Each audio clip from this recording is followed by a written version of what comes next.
A little okay up there. You're gonna a little to the left. What are you talking about? A little to the left. Oh, yeah. There you go.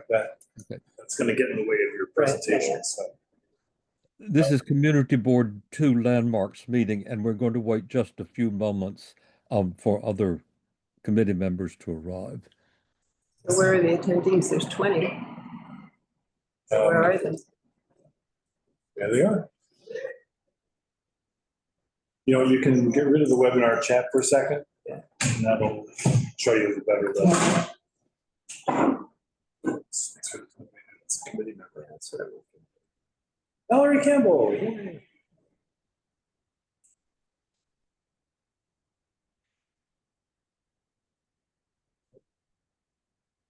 It's all single presenters.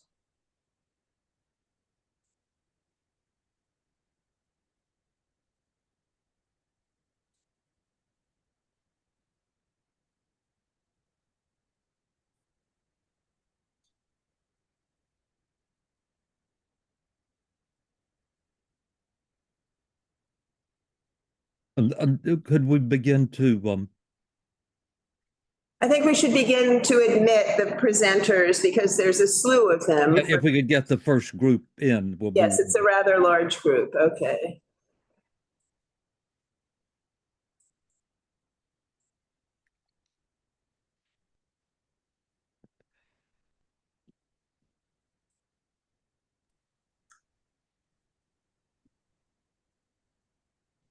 Good evening. Not all of whom are here. Unfortunately, alphabetizes by first name. Yeah, no, I know, but there's no Christopher. I think the first group is 142 Greene Street. Is that correct? That's what you have, Chenault? Yes. Okay, so you should be looking for Joseph. Sorry, the agenda I have here has it reversed. Okay, thank you, Cass. Hi, how are you? Yeah, good. How are you? Good, thanks. Good. So Joseph Vance Yes, and Valerie Mark. Campbell and Mark Arui.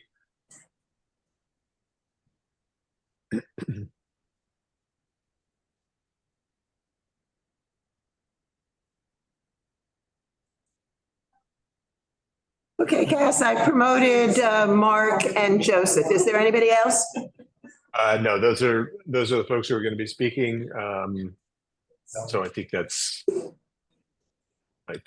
good. Did you say Valerie Campbell as well? Bring Valerie in. If you have questions and she needs to respond, best to have her as a panelist now. Probably easier.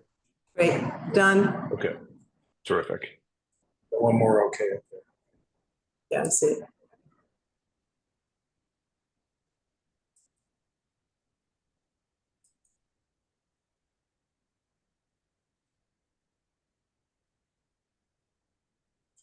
All right, we're just waiting another moment to see if any other committee members join us. I can say one thing before the meeting. If there are other applicants already on, we plan to start an hour after we begin, and we are about 10 minutes late. So we'll be sometime after 6:30 for the first of the next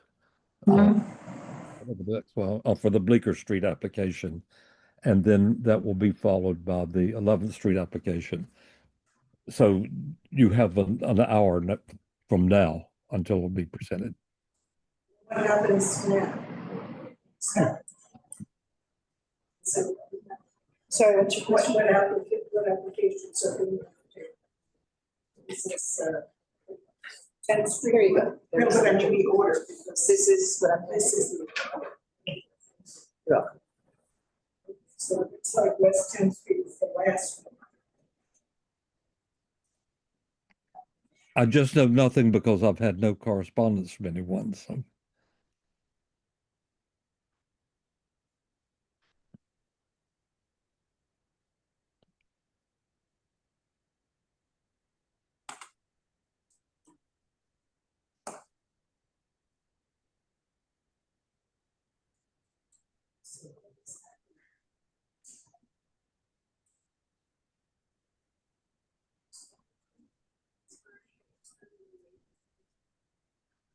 Mark, are you responding to? I'm just seeing what it says, and it's the question, when will West 10th be? I mean, all we know is that it's the last application. Yeah, so it's, as Chanel said, it's at least an hour away, perhaps more. Right.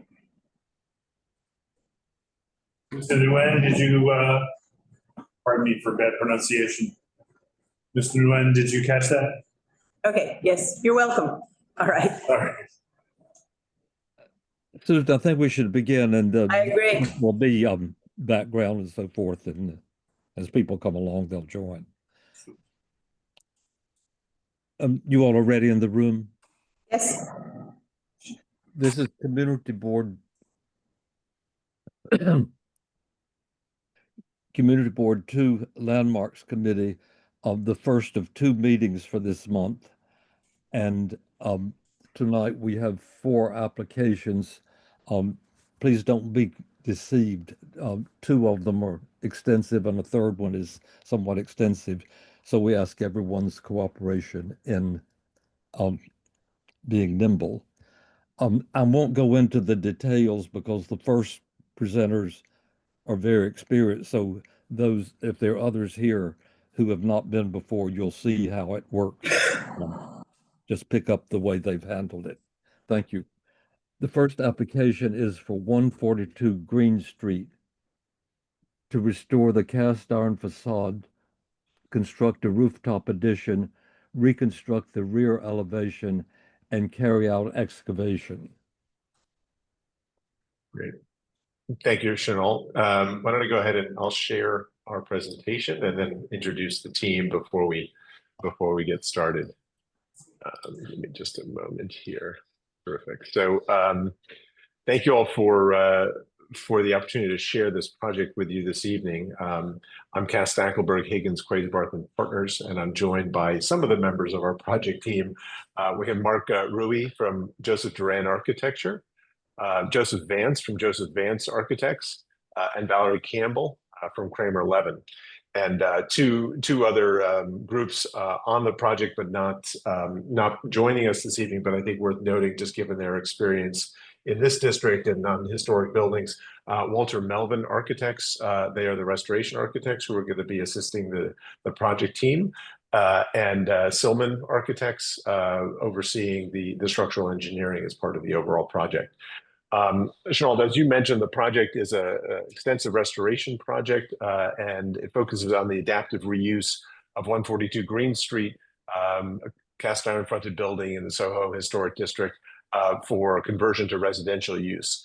There's extensive restoration work, an addition on the roof, setback 23 feet, reconstruction of the rear facade, and excavation work, which we will take you through as part of this presentation. You can see the building, excuse me, here on the left. It's a 5-story cast iron fronted building, 6 bays wide, on the east side of Greene Street between Prince and Houston Street, located here in the Soho district. You can see a site plan here. It's got 50 feet of frontage on Greene Street, and the block is actually, or the lot rather, is irregular in its shape. It's 100 feet deep on the north side of the lot and 110 feet deep on the south side of the lot. Somewhat unusual, but as you'll see, not without corollaries in the district. Looking at the block in general, it's an interesting block with a mix of ages and styles and heights. There are 2- and 3-story buildings all the way up to 8-story buildings. 142 is located here. It's got a 4-story building directly to the north, a large 6-story cast iron fronted building to the south. There are buildings that range from 1850 all the way up to about 2018. There's new construction fronting onto Houston Street, new construction back here on Mercer Street, and then a range of construction from the second half of the 19th century into the early 20th century. The block front along the east side of Greene Street, 142 Greene, is located here. This is this large, grand 6-story cast iron fronted building. This shorter masonry fronted building here to the north, an 1870s loft building here, and then 2004 construction here at the north end of the block, and then running all the way down to the post office on the south end of the block, This 1910 Thomas Lamb post office, now a retail location for Apple. Flipping around and looking at the opposite side of the block, this is, again, Houston Street here, Prince here. This is the west side of the block front. So again, you see the range of ages and scales and styles. This little two-story Fed here from the 1820s, all the way up to construction from the early part of the 21st century, with a number of cast iron fronted buildings on the block front. Turning back to the site plan. So this is an existing current site plan, as I mentioned, 50 by 100 and 110 on the south side. And this map from 1923 provides an interesting kind of hint at the relationship between 142 Greene Street and 165 Mercer Street, which is actually a very significant historical and architectural connection for the block and for the project. In the 1920s, there's a note here, paper box manufacturing. There was actually a company that occupied both 165 Mercer and 142 Greene. They both were paper box manufacturing companies that shared a program between the two buildings, which is may seem like an arbitrary fact, but it is relevant. A few photos of the building as it exists today, 5 stories, non-historic fire escape across the front. The building is in fair condition, and we'll talk a bit more about its condition and the recommendations from Walter Melvin regarding facade restoration. And then a detail here, you can see the fire escape, the range of 2/2, 4/4 fire escape windows. Historically, the windows were 2/2, and the scope of work includes the restoration and reinstallation of 2/2 double hung windows. A rendering of the facade, a sort of rendered elevation perspectival view from the street. This represents really what the building will look like at the end of the project from across the street. And I think first and foremost is the extensive restoration work that's planned for the front of the building. This involves removing the fire escape, which is something we recognize in Soho. Fire escapes are often sort of considered protective features, but as you will see, there are a number of reasons why we think it's appropriate in this location. One, the fire escapes were added in such a way that they're actually damaging the underlying cast iron facade, so removing them will ensure the long-term preservation of the facade. But there's also an interesting, as I mentioned, relationship with 165 Mercer Street, which the commission approved the removal of the fire escape there to get back to the historic condition. Facade restoration, including reconstructing the now missing cast iron and metal cornice, new multi-light wood windows, restored wood and glass and cast iron infill across the ground floor. And it's important, I think, also to note that this view represents the constructed view with the rooftop addition, which is not visible from across the street. It's set back 23 feet and is not visible from directly across the street. There's a 4-story building to the north, so there is some visibility from the north, and we'll look at visibility studies later in the presentation. But then I also want to share this view with you. This is not a view that you get from the street. This is at about 30 feet above the sidewalk, but it's just a kind of a glimpse of the addition and sort of how the design team has approached the addition. This is a bronze and glass, a patinated bronze and glass addition. It echoes the organization and rhythm of the underlying historic facade with these sort of pronounced horizontals, this modular 6-bay wide configuration, and has a lot of the depth texture of the underlying cast iron across the facade.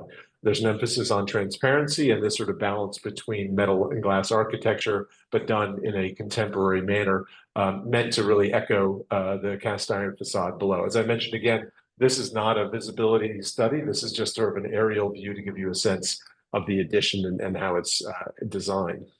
Returning back to the front facade, I mentioned the cast iron, the impacts of the cast iron that the fire escape has had. You can see these attachments. These are bolted directly through the cast iron facade.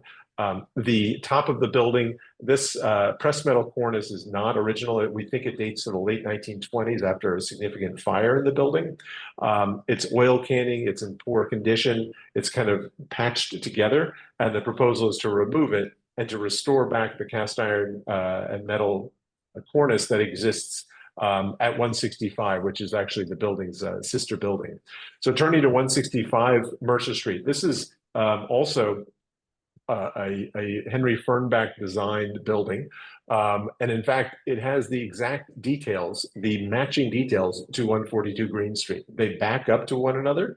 And in fact, the two buildings were constructed at identically the same time. The designation report notes that 142 Greene Street was completed 1 month before 165 Mercer Street.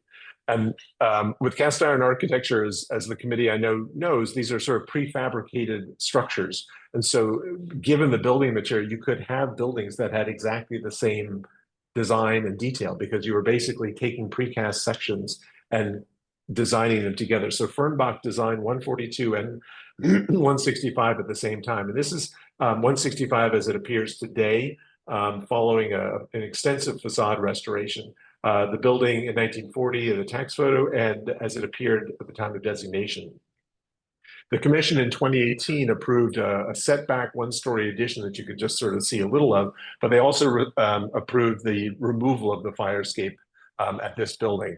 And so these buildings, which originally matched one another, by removing the fire escape at 142 and using the detailing that we will be borrowing from the 165, these two buildings will once again match one another.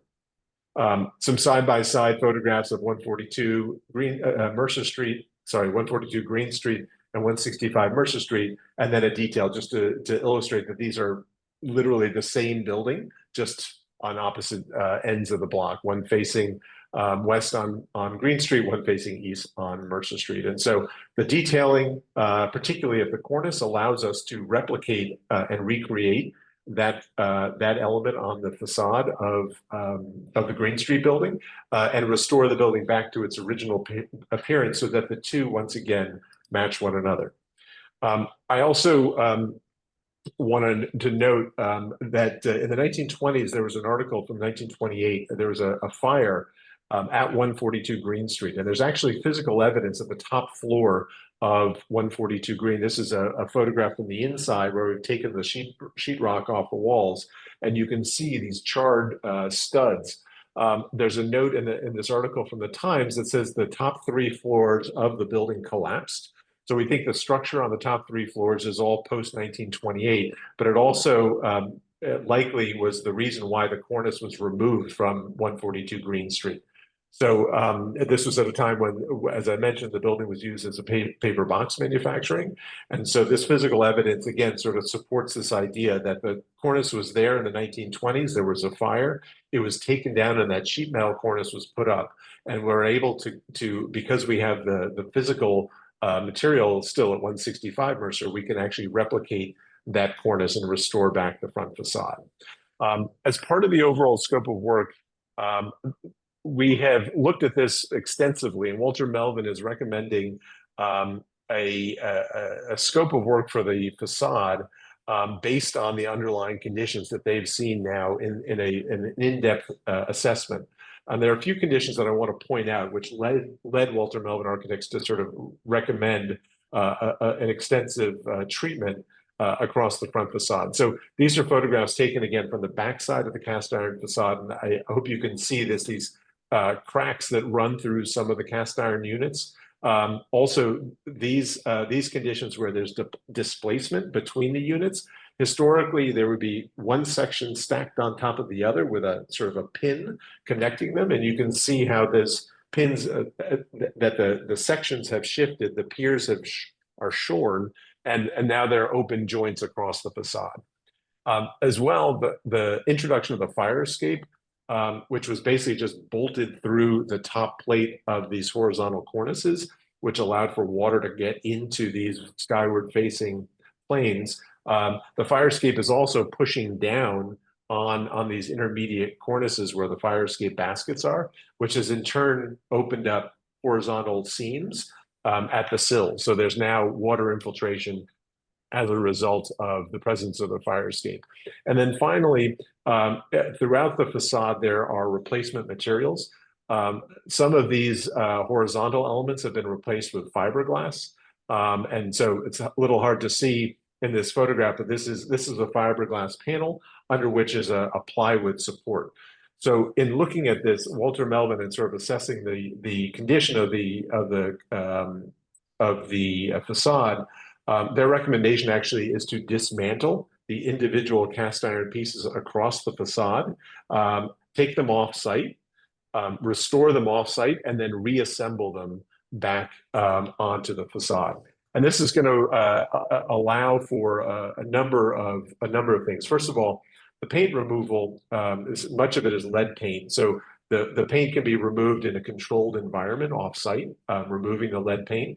It also, by taking these individual pieces off, the facade elements on the exterior and the interior can be painted, which will ensure the long-term preservation of this ironwork.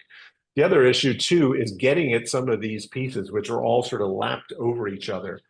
It's nearly impossible to take out a section, repair it, and put it back because each piece is sort of stacked on top of each other. So in order to actually get to these pieces that are shifted or cracked, one needs to take off entire sections to get at them. So this has all led Walter Melvin to recommend this sort of disassembly of the cast iron facade, which historically was built up in pieces and assembled on site, but to disassemble it, take it off site for restoration, and then reassemble it. Now that sounds perhaps like an extreme approach, but interestingly, that's not something so uncommon. And I've included two photographs here of two other buildings in the historic district, 101 Spring Street, where the Judd Foundation is located, and 555 Broadway, the headquarters of Scholastic. The same treatment was done at both of these buildings. 101 Spring Street, I think, was completed 10 or 15 years ago. And 555 Broadway was done about 15, 20 years ago. I'll just incidentally say that both of these projects won the Lucy Moses Award from the New York Landmarks Conservancy for restoration. So this is, while it's an extreme measure, the team is recommending this because it's really the most effective way to get at the independent components of the cast iron facade and to restore them in a way that ensures their long-term preservation. Returning back to the facade, this is photographs along the ground floor. This is a combination of historic and non-historic infill. You can tell these cast iron panels across the ground floor are flat. They're really just sheet metal panels. Those will be removed with new recessed panels installed. Some details, some non-historic doors, and a detail of the cast iron or the sheet metal panel, steel panels at the ground floor, which will all be restored. Photographs up on the roof, skylights, deck, sort of non-significant materials across the roof. This is a view looking back east to the one-story addition that was constructed on the roof of 165 Mercer Street. The rear of the building, as I mentioned, part of the scope of the work involves cutting back the rear of the building and reconstructing it in order to allow for residential use. This is a view looking up through the one-story extension off the back of the building with this contemporary skylight, looking up at the back of the building where you can see that the entire back wall of the building has been parged with a cementitious coating. And this is a photograph here in the middle, sort of looking out of one of the windows. And just to see what the underlying condition of the brick is, there's a sort of a Thurasil coating all over the brick. There are no shutters. There are shutter pintles, but the shutters were removed long ago. And this is a photograph looking down. This is into the one-story extension off the back of the building. And you can see some of the cracking that's happening across the rear elevation here. Then this photo on the far right is looking on the north-facing side elevation. So Greene Street is down here. That four-story adjacent building here is, you can see the entire wall has been parged and is actually bulging and cracking. So the scope here involves removing the stucco and the outer wythe of brick and reconstructing the outer wythe of brick in a common red brick. Some historic photographs, text photos from the 1940s up and down Greene Street. You can see the building as it appeared by 1940. As I mentioned, the cornice had been replaced. That fire was in 1928. And you can see the building as it appered in the 1940s. A couple sheets from Daniel Badger's catalog, which we think are relevant for a few reasons. One is this sort of aspirational section that was included in the catalog, which envisioned this all cast iron building. So it would have had a cast iron front. And this is just a generic vision of cast iron architecture. A cast iron front, a cast iron back, all the structure would have been in cast iron. But what's interesting also is that as part of these buildings, Badger envisioned that there would be multiple levels of basements. So this is street level here. There'd be one basement, and he even envisioned the value of having a second basement. And some buildings, including 101 Spring Street, actually do have two basement levels. 142 Greene Street only has one basement level, but we are proposing a sort of a second level. But we include this just to illustrate that many buildings in the district actually do have two basement levels, as was sort of envisioned in the early days of cast iron architecture.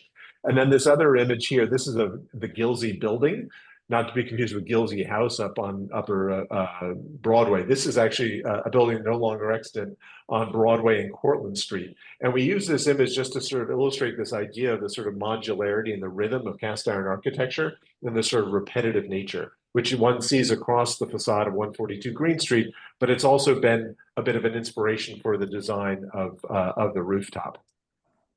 Finally, before we get to the design proposal, just a sort of quick walk around the block, just so you get a sense of the context of the sort of varied streetscape and architecture that exists on the block. So this is looking north up Greene Street. 142 Greene is here. This is this grand 6-story cast iron fronted building designed by Alfred Zucker. And then continuing to the south, as I mentioned, historically a post office building built in 1910, sort of more smaller scale, but masonry fronted building. Building, this beautiful Romanesque Revival warehouse building on the corner of Prince and Mercer, a grand, robust masonry fronted building. Turning the corner, as I mentioned, there is a considerable amount of new construction, sort of contemporary commission approved construction on the block. This is 151 Mercer Street, which was a building approved in about 2015, 2016, and completed a few years later, in between an early federal house and a neo-Grec store and loft building. Fireman's Hall from 1850, and then new construction up here on the north edge of the block from about 2004. Buyer Blinder Bell designed new construction. And turning to the street facade for Mark to pick up from here. Thank you, Cass. So basically what we are looking here is a 2D elevation from Greene Street. So as you can see, we have the original cast iron facade composed of 5 stories, and then we have 2-level addition. If you look carefully at the facade, you have this strong composition, this strong rhythm, kind of repetitive, with the columns and the windows, the glazed windows. Basically, what we have tried to mimic in a way is to keep this same composition. We have an addition made of steel frame, 6 bays too, made of steel with a bronze patina finish. So in a way, the addition that we are proposing, using the same materiality and the same vocabulary as the cast iron, so somehow is distinctive, but is using the same spirit. So combined together, it's a new project that actually start to discuss, even if they are coming from different epoch. Looking at the facade of the cast iron itself, as Cass just explained, it will be fully disassembled, reassembled, and we will be painted it with a color, this kind of green brown color that actually have been found in the research analysis we have done in the different paint layers of the building. The windows of the cast iron will be fully replaced. As explained, they will be changed to a 2-on-2 division.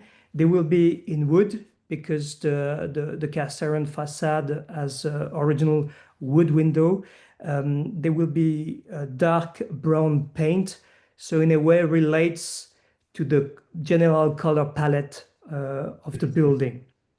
If we go to the next slide, here you have a kind of close-up of what Cass has explained, kind of very precise and trying to magnify actually the historical facade by reintroducing the top cornice you have on the left, and this replacement of the wood windows paint in dark brown. Next slide, please. Side to side, you have the original condition where you have this kind of pale yellow creamy tone actually on the facade, the fire escape, and the missing cornice. Opposite to it, the proposed color palette with this dark green color finish paint for the facade, and this wooden windows and the reinstallation of the top cornice. Next slide. If we are now talking about the rear facade that we're gonna need to rebuild, we went for something very, very, let's say, simple, humble, not very sophisticated, but in somehow that relates directly to the Soho district context, using the bricks masonry, the punch windows, the blue stone lintel and seals, and yeah, on top of it, as I just explained, this addition made of bronze patina. Very, very simple architecture on this rear elevation facade. Next slide. Yep. Yeah, so now sorry. sorry. This one, sorry. Yes. So on the left side, the actual condition. Actually, I think the picture has been taken from the Mercer Street building. And on the right side, the proposed new facade, as I just explained, bricks, blue stone lintel and seals, sash wooden windows painted in dark brown that actually echoes to the same color palette used on the front facade. Next slide. And this is a kind of, again, non-realistic viewpoint. It's just like a illustration showing the extension, the addition, setback 2 feet from the rear facade, kind of bronze jewel, using the same composition as the cast iron. The rhythm had been explained, and this very humble and a sophisticated, rear facade.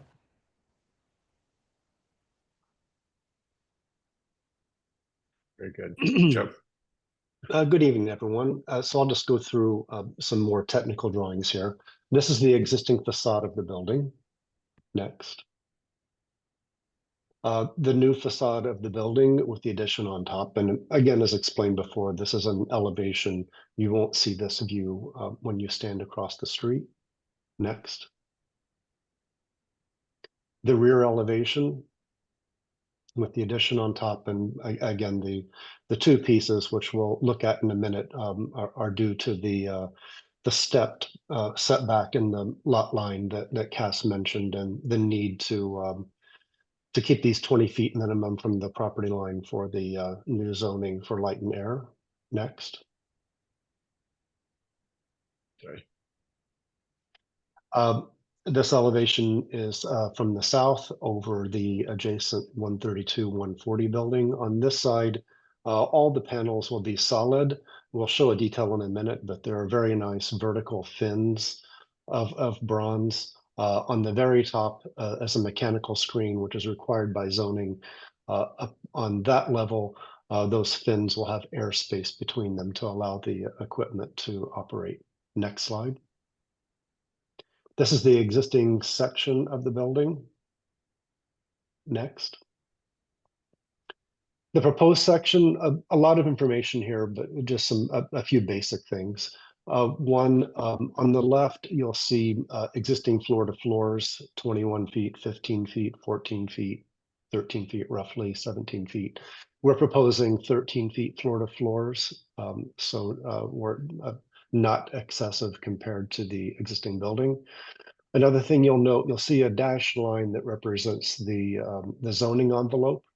The zoning envelope requires a 15-foot setback, although not until roughly the roof of our proposed addition, but we're stepping back 23 feet. Also, the height of our building is roughly 106 feet 7 inches from the sidewalk. Zoning permits 145 feet. In the rear, the required zoning setback is 20 feet is the minimum rear yard in the new district, and we're setting back 27 feet.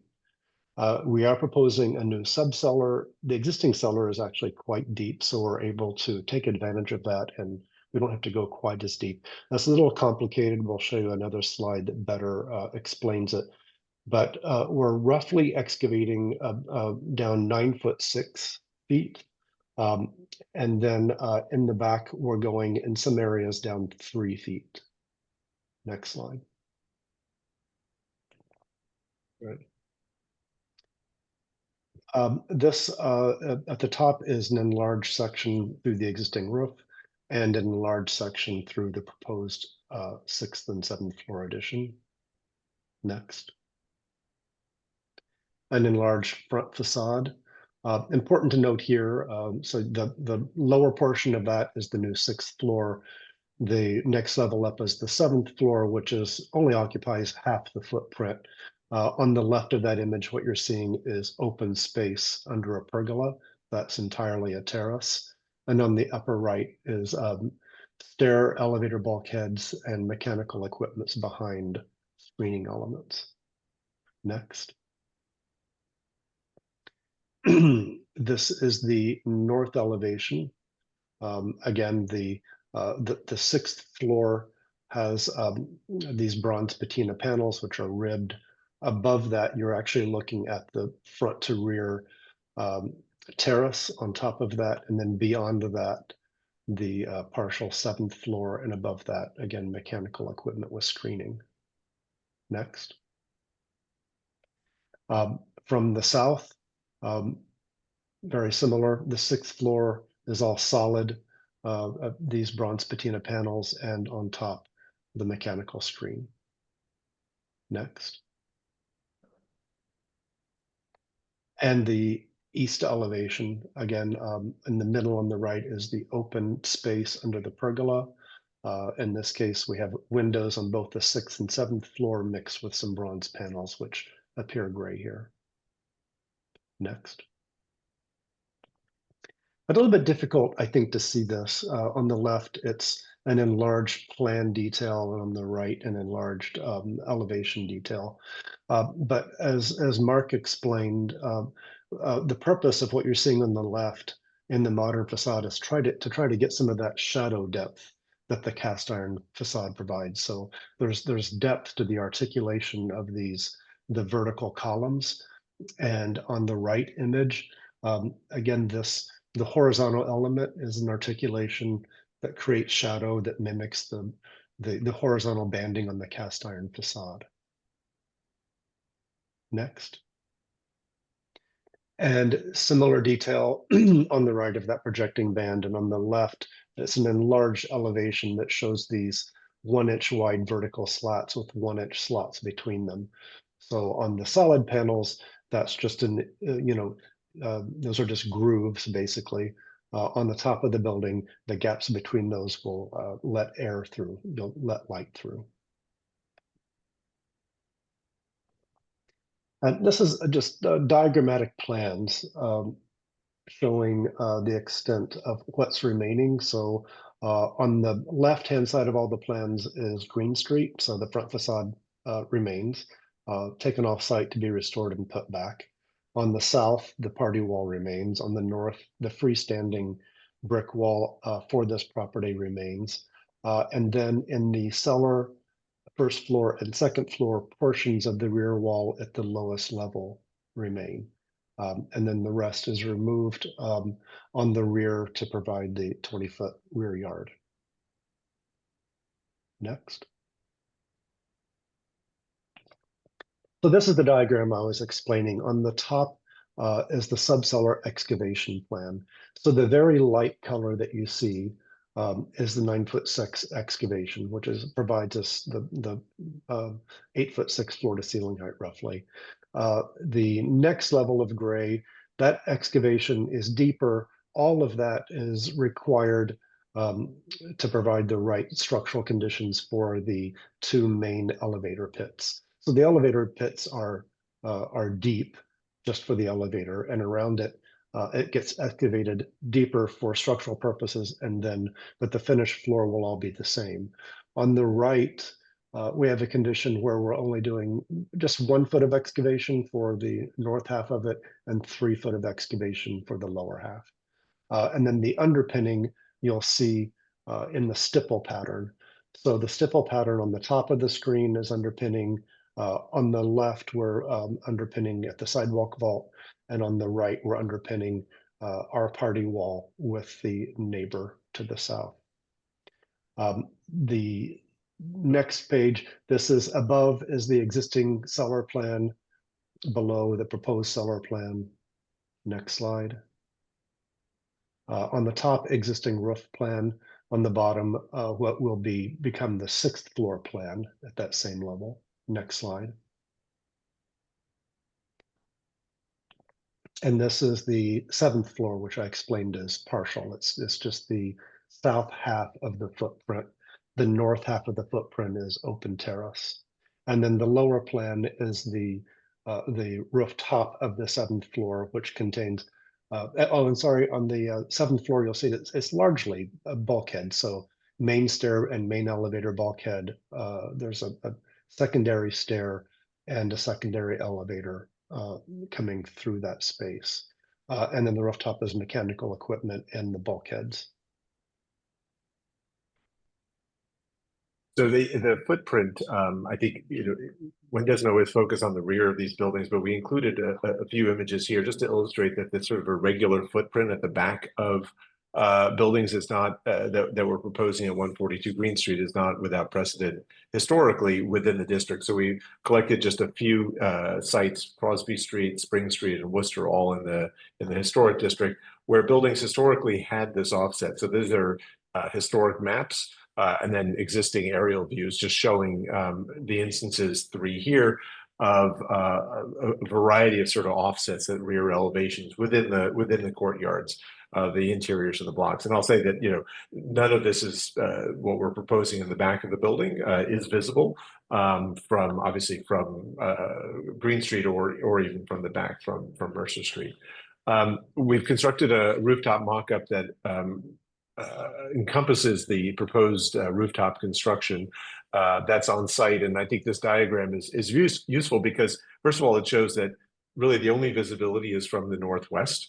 There's no visibility from Mercer or from the south, from down near Prince Street. And there are close-in views here over the low building, and then a very long view sort of through Silver Towers, which we include just for full disclosure, but I think it's at such a distance, hundreds of feet away. So on the left is a photograph of the building with the mock-up, and then on the right is a rendered view. And so you're catching a glimpse of the addition here, just the corner peeking up over here, and then obviously the restored front facade.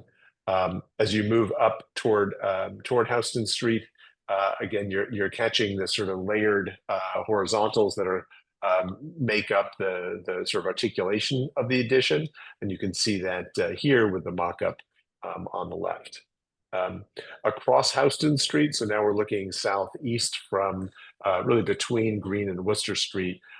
Again, you see the mock-up, you don't really see much of the historic building, but it's interesting to sort of see the addition and this sort of glass and metal rhythm and articulation in the context of a historic sort of pavilion ends here, these sort of irregular roof line of this 1870s loft building, and then even the sort of irregular roof line of the 2004 contemporary building that was approved by the commission about 20 years ago.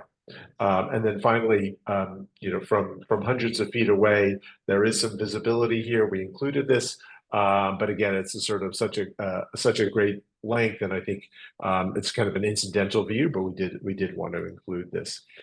We also just pulled together a handful of images of other commission-approved additions, particularly on cast iron buildings. So this is 165 Mercer Street. We've talked about this building already. This is this large setback addition. It's set back about 10 feet off the front facade. Our addition is set back 23 feet.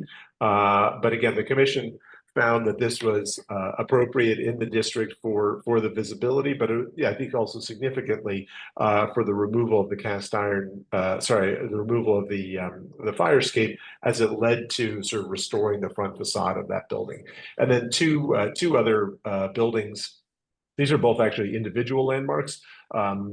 This is in Soho down on Broadway in the Tribeca Historic District, where the commission approved a very visible two-story addition.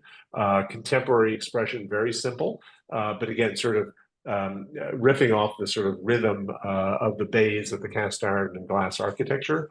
And then this building, which has a much more sort of figurative and gestural addition here on Broadway, just south of Union Square, with a sort of a modular sort of glass articulation, again, sort of focusing really more on visibility than design, but just seeing sort of how the commission has treated additions on these cast iron fronted buildings.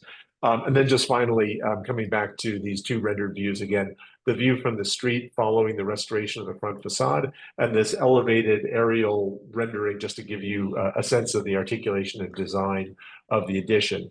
The facade comes obviously with an extensive restoration, a recreation of the cast iron and metal cornice, which has been missing for 100 years. But because we have source material across the street, across the block and 165 Mercer, we can replicate that with wood windows, restored cast iron, and then the rooftop addition, which I think you could describe the visibility as limited. Obviously articulated in such a way to reference, but in a contemporary manner, the historic metal and glass architecture of the cast iron facade, but with the sort of articulation and depth and visual interest that the commission has seen to be appropriate in certain instances. And we think here collectively on this block, where there's an interesting mix of historic architecture and contemporary architecture, that this addition could both enhance and engage the historic building and also the district in a new way. So we are eager to hear any questions you have and answer them as best we can. I think it goes to the quality of the presentation. I have one question. How deep is the subcellar excavation? I think it's 9. The excavation is 9 feet. Is that right, Jess? Let me. Yeah, we have to go back to that one. It's complicated. Yeah, sorry, you went too far. Back the other way. Do you want this one or do you want the plan? Is the plan better? The plan's better because it's kind of complicated to explain. Yeah. So you see most of it, Chanel, most of it, the very light gray is 9'6". Okay, I think that tells enough for our purpose.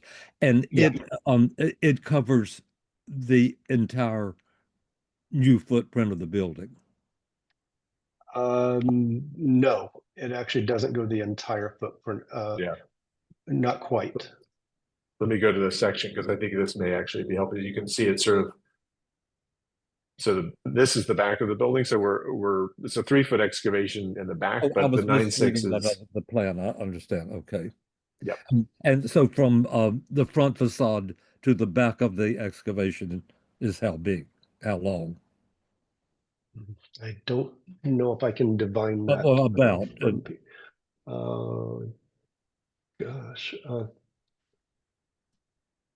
74 feet, maybe 74, 75 feet. Okay. No, not even that much, 70, I think. That's fine. Thank you. That's all I have, Susan, if you'll. Okay, thanks for such a thorough presentation. I think it's very thorough, very clear. Brian or Anita, I'm sure you must have some thought. Yeah, well, if you would go back to page 59, just to clarify your examples of other buildings that have Yes. in addition, those are obviously two separate, different buildings on the Yeah, right. there's an incorrect label on the right. Yeah. Do we have to? This is 361 Broadway. Sorry. Okay. And I believe it in sections, pages somewhere in 40 to 43, I think it was 41, page 41. There's railings it seems like there's railings at the street wall on the far left. So this Yes, is those actually that's an architectural piece. That's the acroteria, which is actually at the cornice. This is existing historic fabric, and then the railing is set back here. Okay, well, that's important. All right, thank you. Yes.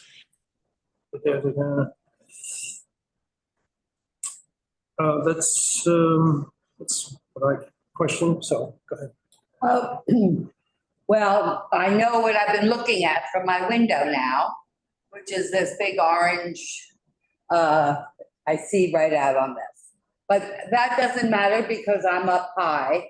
My question involves more having to do with the proportions of the openings and also maybe the relationship of the glazed to the unglazed. And I think if we look at, I apologize, I did come late, so if I asked something you covered. In the elevations, the windows seem to have gotten very wide and some of them very squat, and some of them are enormous. Maybe we could just go look at the 4 elevations. Well, for example, that shows, you know, these buildings start out tall and then they are reduced in size. And to me, it looks like it's sort of reversed where the upper floor has become oversized. And the relationship of the height and the width don't resemble the original building. I don't see any connection. So maybe you have some thoughts on that? Maybe I'll start, and then Mark, if you can sort of speak to the sort of thinking behind the design. Obviously at the roof, the desire is to have sort of more daylighting, and you're not seeing it from across the street. But I think, you know, in terms of floor heights, I'm not sure if you were here for this piece of the discussion, but the floor heights are on the top floors are really no taller and perhaps shorter than the ones directly below. Obviously, we're not making any modifications to the window openings across the facade, but the desire in this sort of contemporary expression is to have sort of more daylight, but still sort of reference that 6-bay wide organization of the facade below. Mark, I don't know if you'd like to add to that. I think it's complicated to grasp actually. Looking at the 2D elevation is complicated. Maybe we should look at a kind of perspective, because you will see that with the setback, it's actually looking smaller, you see? And the proportion is better, I would say. And this is the reality. When you look at in 2D, the extension might look taller or bigger, but in a way you have the same division, the same size of window, and I think they are relatively open, sorry, as you say, on the front facade, but on the other side they completely close on the side. On the lot lines, yeah, property lines. Yeah. Correct. And on the rear facade, they have seals, so they are shorter in terms of height. Well, I think it's a general comment that I don't think the proportions are responding to the building. And maybe it's just a matter of having more meat more wall to balance out the glass. But I think you could do better. Let's put it that way.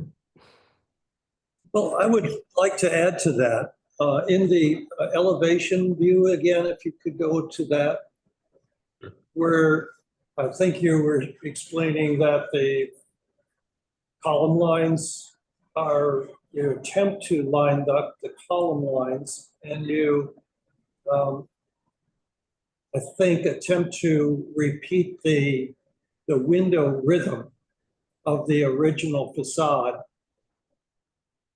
in a contemporary way on the top floor. What I'm seeing is that we're missing two elements. The first element is the wider width at the party walls at each end. And the other element is that by blackening in with a metal panel on the right side, we lose that rhythm. It really bothers me to look at it. If that was in a different material, that would more carry out the 6 bays of windows, I think that it would be a much happier resolution. But the side walls also, by making those end side walls thinner, especially on the left side, you really lost the alignment. Mhm. I would see those We'll as look at that. pretty minor details to edit, but it bothers me to look at that. We'll look at that. Yeah, thank you for that observation. Yeah, I would have to agree with what both Anita and Brian said, and for the same reasons. And once you explain it, I understand, I understand what you're saying, but it's something visual. And when you look at it just on a purely visceral visual level, it just is a little bit the rhythm does feel off between the top and the bottom. And I know you've made a very big effort to reference that rhythm and to continue that rhythm, but it just feels like it's missing by like a thread, a little bit. I have one question, and that is in regard to the color, this kind of greenish brown color that you mentioned had emerged in a paint analysis. Are there any other examples in the cast iron district of this kind of greenish brown color? Maybe I'll jump in here. So there was a historic finish analysis done by Richbrook Conservation. It was done similar work in the district. There were maybe 15 paint layers. This was the earliest paint layer. Oh. So that's what we have matched to the earliest paint layer. I can't answer for all the cast iron buildings in the district. There's a range of colors. We've worked on a number of buildings in the district.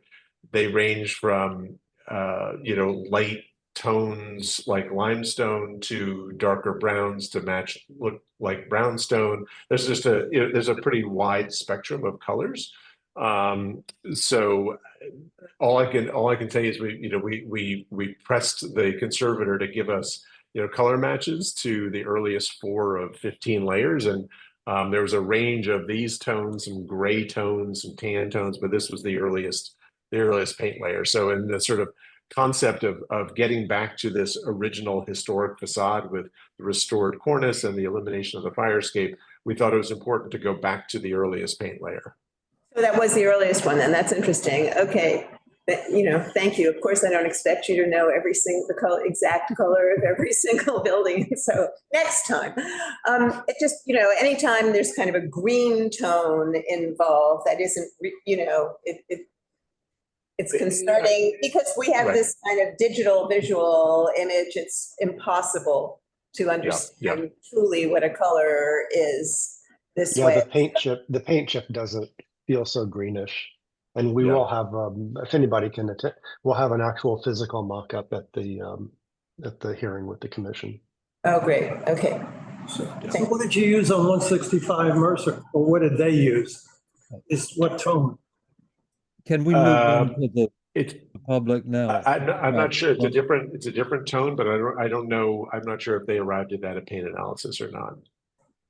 Okay, thank you. Thanks, Cass. We'll move to the public now unless either of you have any other questions. Thank you. All right. Hang on one sec and we'll, Susan, can you tell me how many hands are up from the public? one at this point. Just for the future applicants, we're a little bit behind our hour from when we started, but we won't be badly off. Thank you. Pete, please unmute yourself and talk to us. Very good. Thank you, Pete Davies. A couple of questions. The lot line, north-facing lot line, if looking at image number 2, which appears to be the aerial view of the existing, it seems that there are a series of lot line windows. And I'm wondering what the plan is for that. And also, looking at what Anita was speaking to, the rhythm, I'm trying to find the image number, but I note that both windows, both new floors, 6 and 7, I guess, show that the measurement of the height of the floor is the same, whereas all the other floors of the existing building have varied heights. And this is, would you see this on image number 35? And I think that static nature of the 2 new floors, in contrast to the more rhythmic changing height of all the floors below, is one thing that gives it a top-heavy sense. I happen to like the greenish color, but I'll let that go. And thank you very much for anything you can offer here. And I think, did you say at the beginning that this is a residential conversion, a conversion to residential throughout the building? Yes.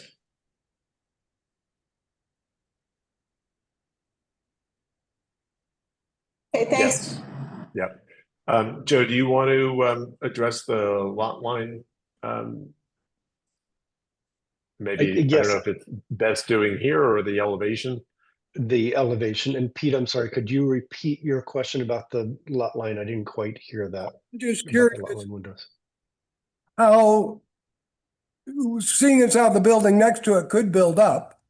Mm-hmm. What Yeah, is, so these are all, what we all know, the legally defined as lot line windows. So none of these we're using for legal light and air. And we will be required to file a deed restriction that states should that building to the north ever build up, it'll be the obligation of our property owner to remove the windows and fill them in at the required fire rating. So they are at risk, yes. okay, and just one more clarification about the residential. It appears that there's an internal circular staircase that goes all the way through the building. Correct. Is this a one, this isn't a one occupant conversion, is it? For one residential unit? The entire thing? Okay. Yes, it is. Oh, Oh, my God. Oh, so, okay, I just think then the committee needs to note that we're losing some residential units in this proposal. Thank you. Thank you, Pete. All right, is there anybody else? Anybody else from the public? If so, please raise your hand. All right, we don't see anybody else, so I think, thank you, and we can move on to our next applicant now. Thank you very much. Thank you. Thanks. Thank you for your time. Thanks, Bye. everyone. Thank you all. The next application is 247 Bleecker Street to maintain the painted exterior storefront and hanging sign, both currently under temporary permits, and to approve the sign ban installed without LPC permits. I have a question when the applicant's up.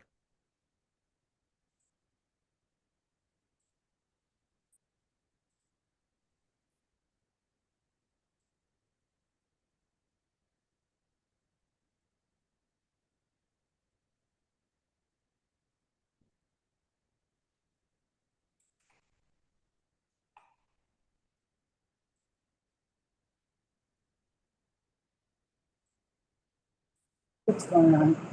Yeah, mine is not coming up. 247 Bleecker, page not found. No, I couldn't, it wasn't there. You couldn't get it either? Hi, can you hear me? Yes, we can. Thank you. Hello, Hi. are you the only person who's to speak? Yes, I am. The question is, I just want to be clear, Mhm. the two things that are, sorry, the timer for the last speaker just went off. The two things are under temporary permit, and the one thing is installed without a permit. Is that correct? So two things are installed with temporary. The color and the blades.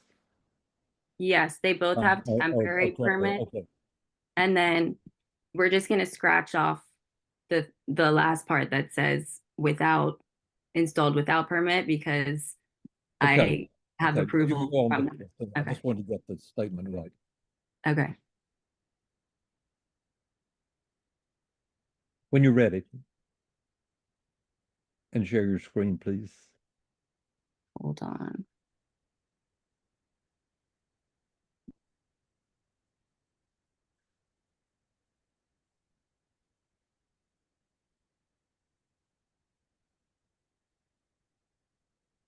How do I share my screen?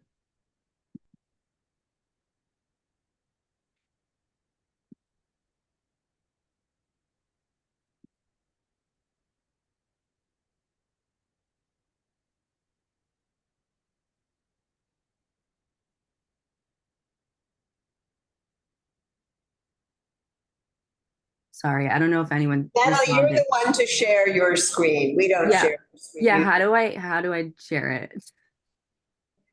You hit share. Do you see it at the Yeah, bottom? yeah, I see it. I see it.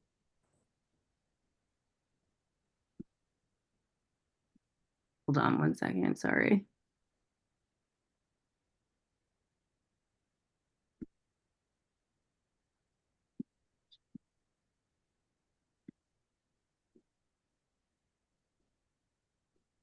So these are all violations. What's there in here?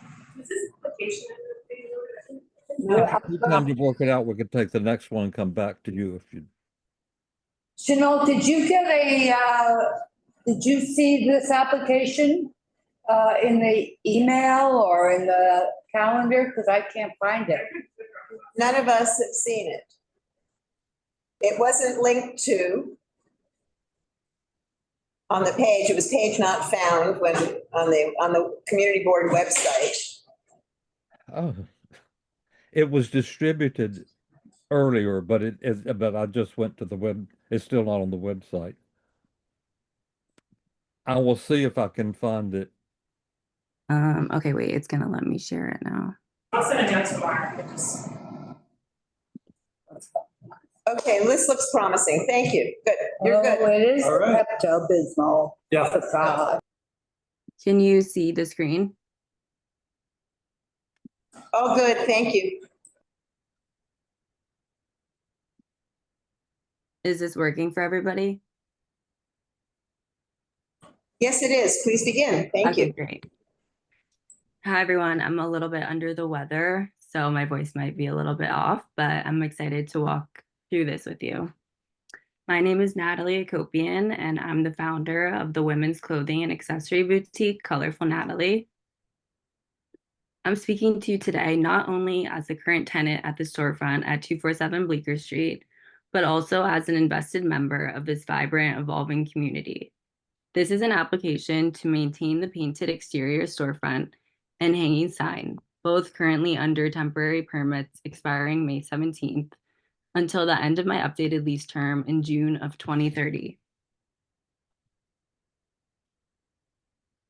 The storefront at 247 Bleecker Street is located in the Greenwich Village Historic District, specifically between Carmine and Cornelia Street.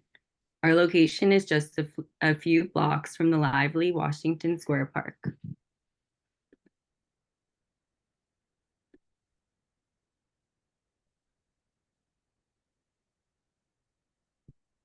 The building is a 4-story federal-style structure originally built in 1829 and renovated in 1926 and 1998, featuring a charming red brick facade.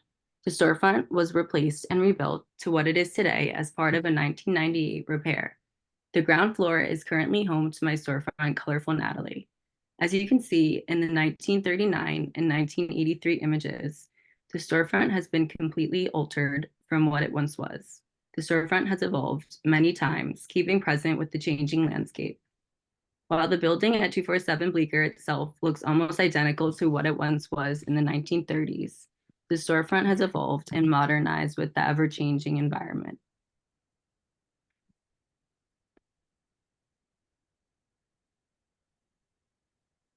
Bleecker Street has a long and rich and colorful history, both physically and culturally, evolving from a residential area to an exciting commercial and cultural hub.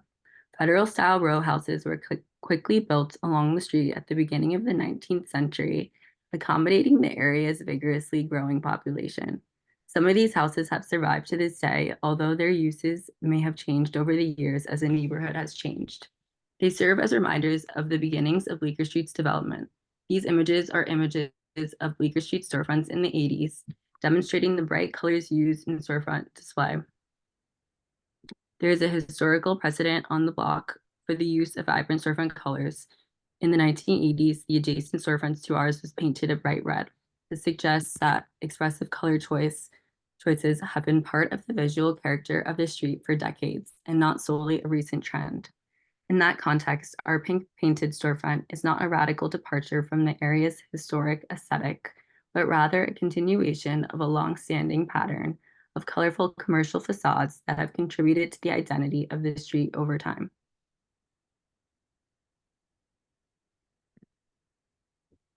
Today, Bleecker Street features a mix of unique shops, restaurants, and bars, making it a popular destination for both locals and tourists alike.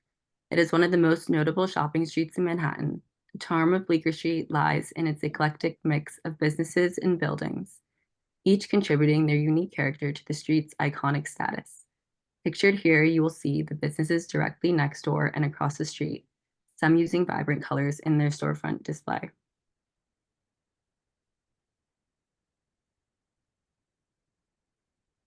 There's a clear and visible pattern of colorful storefronts along Bleecker Street, including pinks, blues, reds, and yellows, some painted without permits. These storefronts have become part of the visual identity of the street and reflect the vibrancy of the community.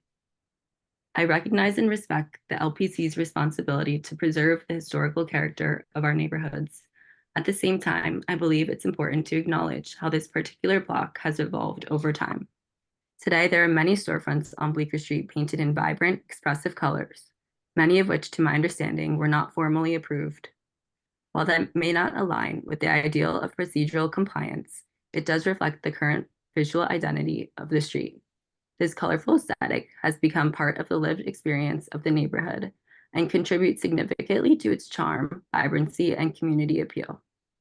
By considering my application in the context of the existing streetscape, I hope the Commission can see this as an opportunity to support thoughtful compliance that still respects the evolving spirit of the area. I fear that denying this application while no action has been taken against the other colorful storefronts without permits, sets a precedent that punishes those who seek compliance and rewards those who do not.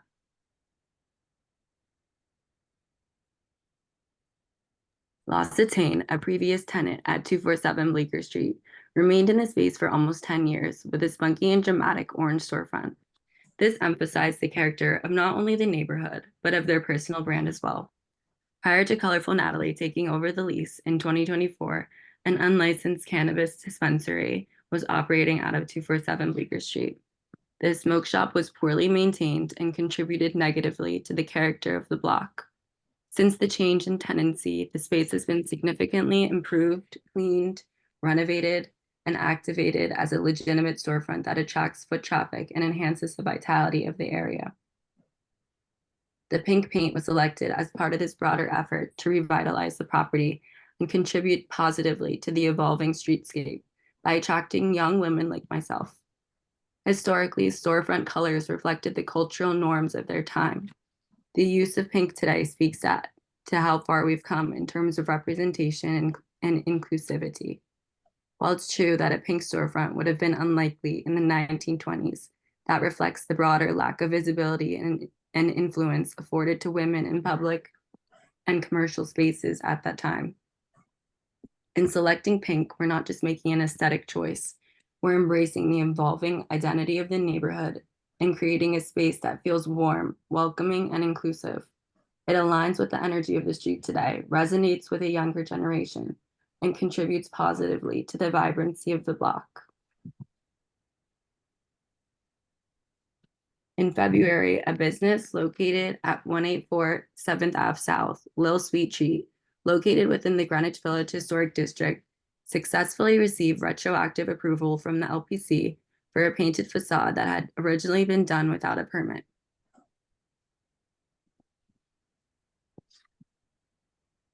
The commission ultimately approved the color, acknowledging that the storefront was situated on a colorful, visually active street and should be considered within the context of the existing streetscape.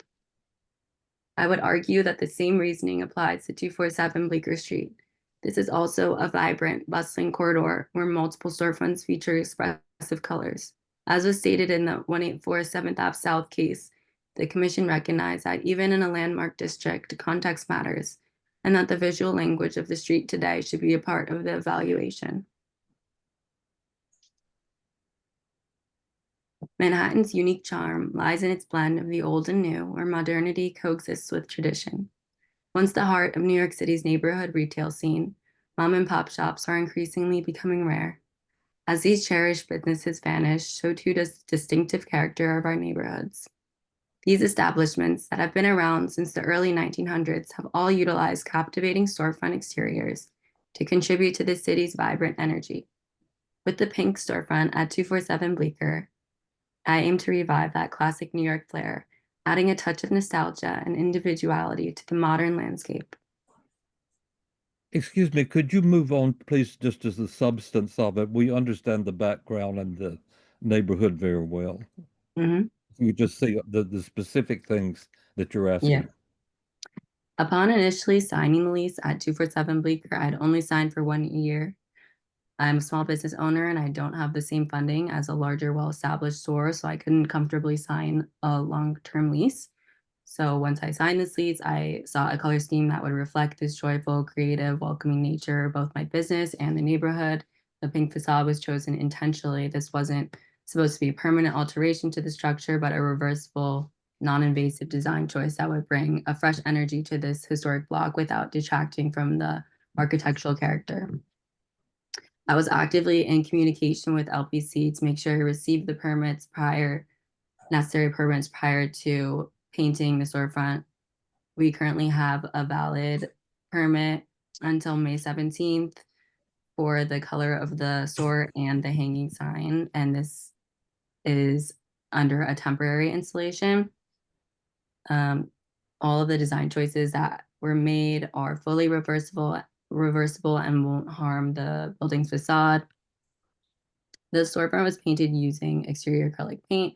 Treatment is temporary and it's respectful and maintains architectural details. When we assumed the lease, the existing bracket had already been installed by the previous tenant without the proper authorization. And at the time, we were unaware that it didn't have the necessary permits. So we had just replaced their sign, which had a marijuana leaf on it. And it was up for about like 5 years. And we put our sign up, which is this bow. And the sign is positioned 93 inches above the sidewalk. However, we recently learned that the clearance required is actually 10 feet. And while this was ultimately installed by the previous tenant, I just want to make sure that everything goes through the proper screenings before moving forward with it.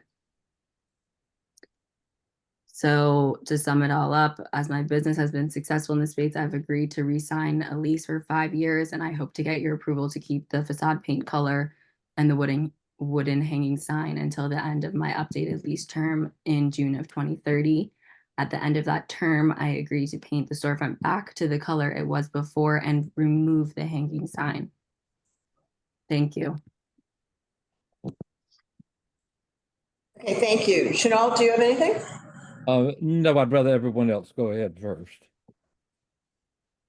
Okay, I just have to say that I'm very concerned about a situation where something that was really utterly non-contextual that kind of entered the neighborhood under a temporary permit could be made could be normalized for a 5-year period. And I don't really, while I am very glad that you are successful in your business, I don't find that the extension of that color that was only there on a temporary basis and is truly non-contextual in the neighborhood. It's just not enough of a justification, nor is eclecticism or cultural growth enough of a justification in an historic district.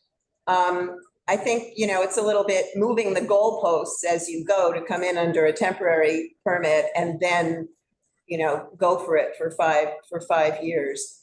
And I am also concerned about the precedent that sort of every person for his or her or themselves in a historic district picking a color, sort of like pick a color, any color. Okay, well, maybe next door it could be lime green, and then across the street it could be another color.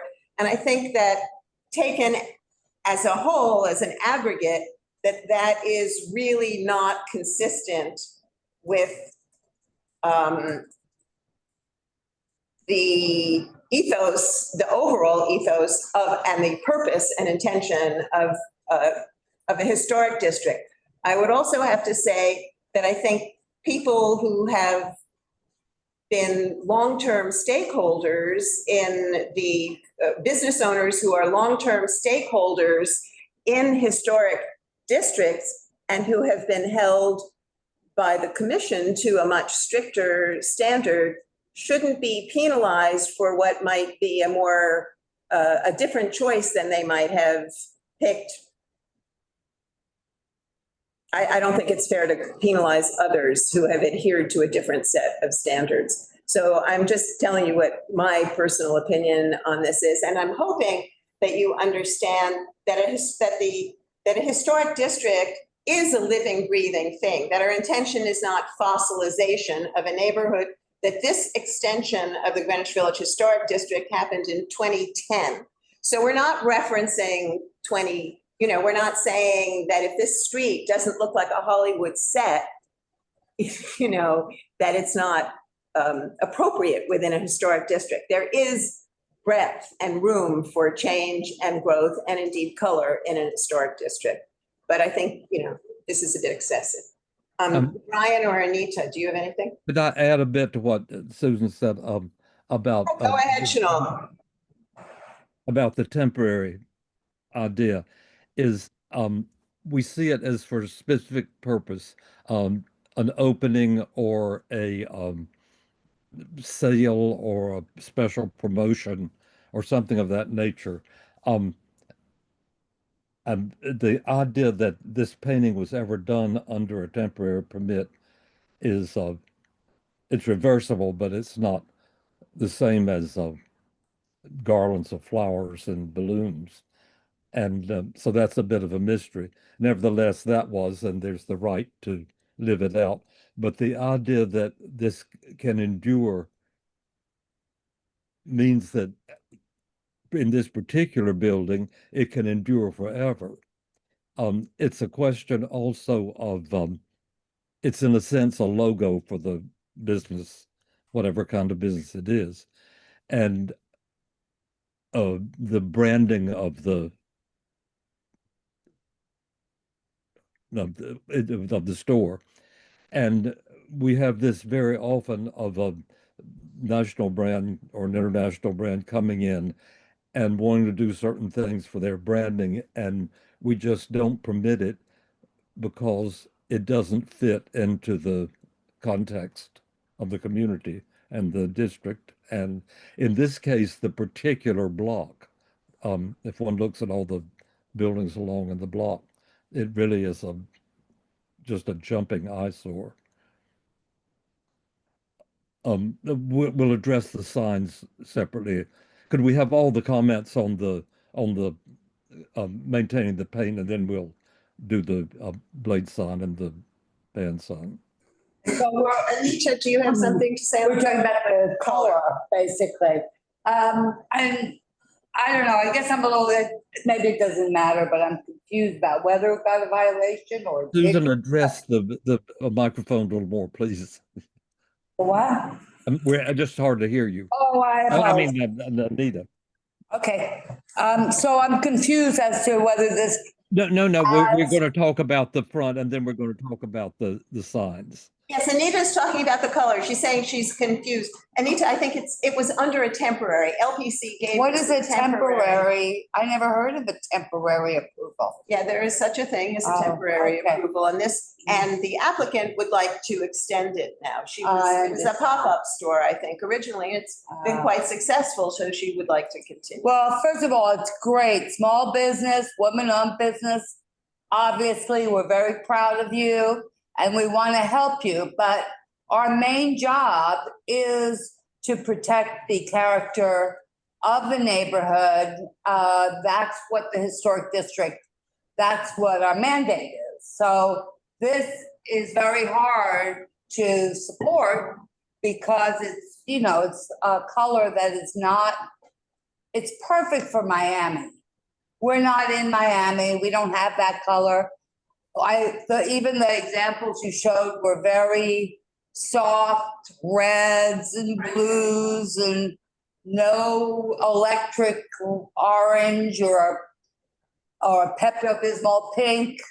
But, so I just don't think it's possible. And I think that was a misdirect, unfortunately, for you. So that's what I have to say. All right, thanks, Anita. Brian, are you? No. Okay, so we can move to the public now. Is there anybody in the room who? Nope. Okay. Just if anybody wants to say anything about the sign. The sign, yeah. From the committee. Well, I just want to make sure. Of course. I just want to make sure I understand. We have a sign band where it says colorful Natalie.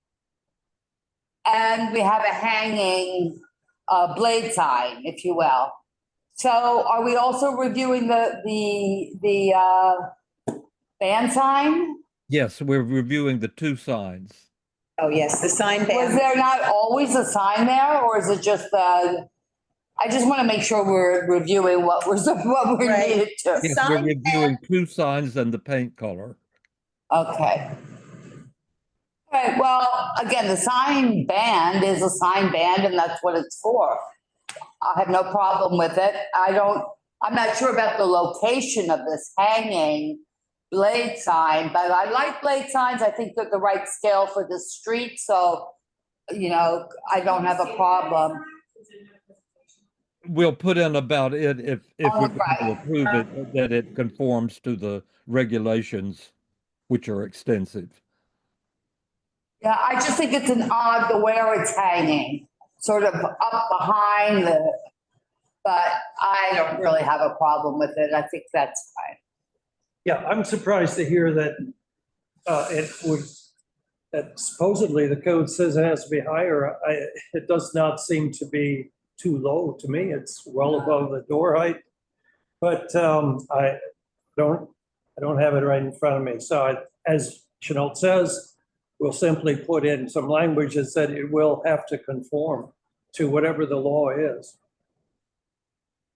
That doesn't get grandfathered. Yeah. There would be a question as to whether they approved a temporary sign that didn't, but given the other approval, we need to be careful.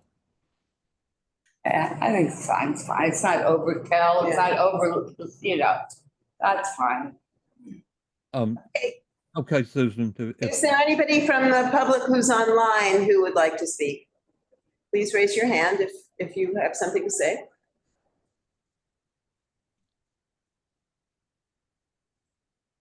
Checking. Nope. Okay. Nope. Comments. Thank you. So thank you, Natalie. Thank you for your presentation and hope you feel better.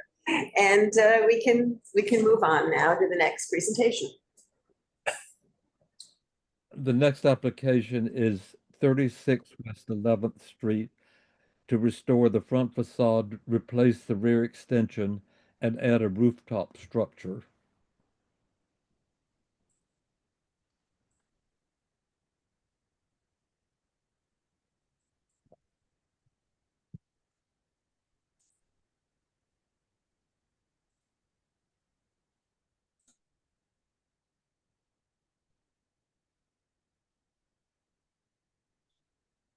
Are you there?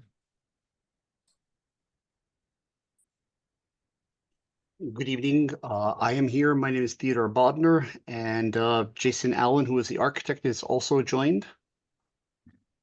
Okay, I will promote Jason to. And he will be the presenter on the project. Yeah, he wasn't on our list. Okay, thank you. Thank you.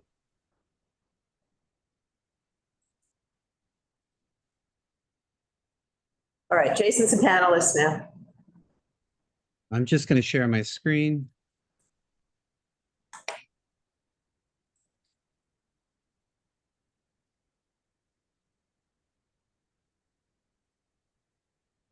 Can you see that?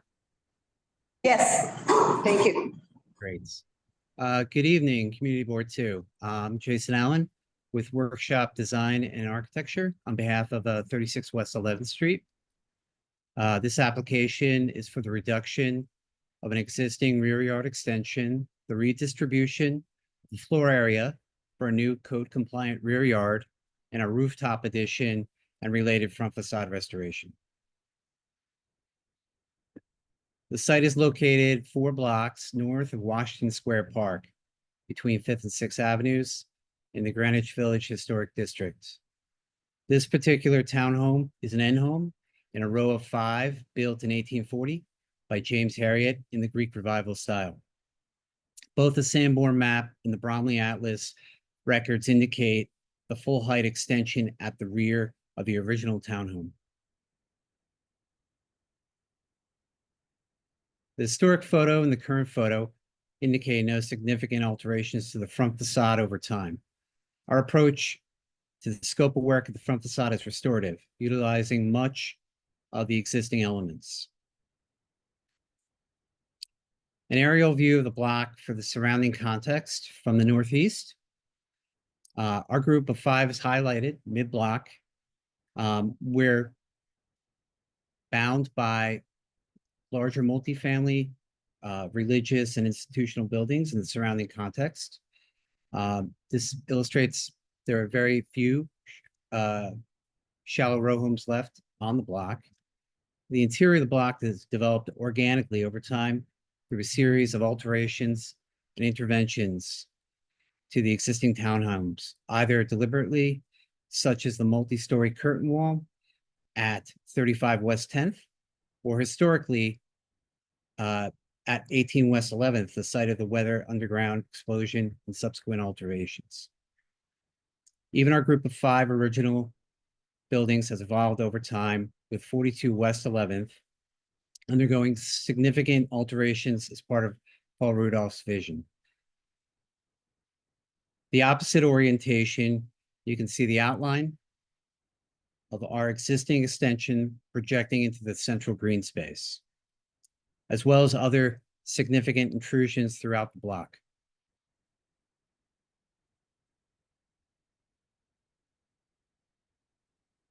In the block plan, larger buildings bracket the avenues, while the interior of the block is predominantly made up of 3, 4, and 5-story buildings.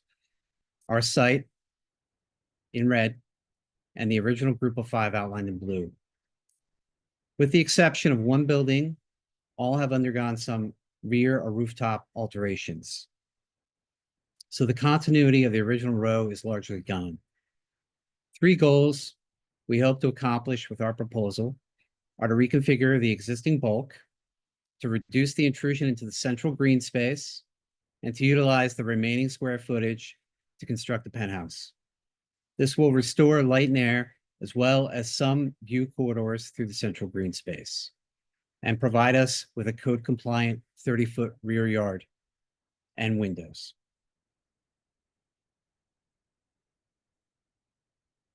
Views of the central green space and various intrusions within it from a rear yard additions. Notably, our extension, seen in the middle, just 12 feet from the rear property line.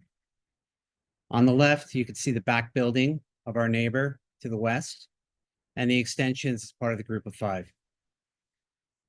The image to the right captures some of the deeper buildings, starting with 30 West 11th and continuing onwards towards 5th Avenue. The site plan at the top illustrates in more dimensional detail the existing full height, 40-foot deep rear extension with 12-foot rear yard. Our proposal calls for the reduction of it, as well as the elimination of the narrow 4-foot side yard. The bottom proposed image illustrates the rear yard opening up to a 30-foot for legal light and air, and the remaining floor area utilized for the penthouse, set back on 3 sides, 20 feet at the front, 6 feet at the west, and 5 feet at the back.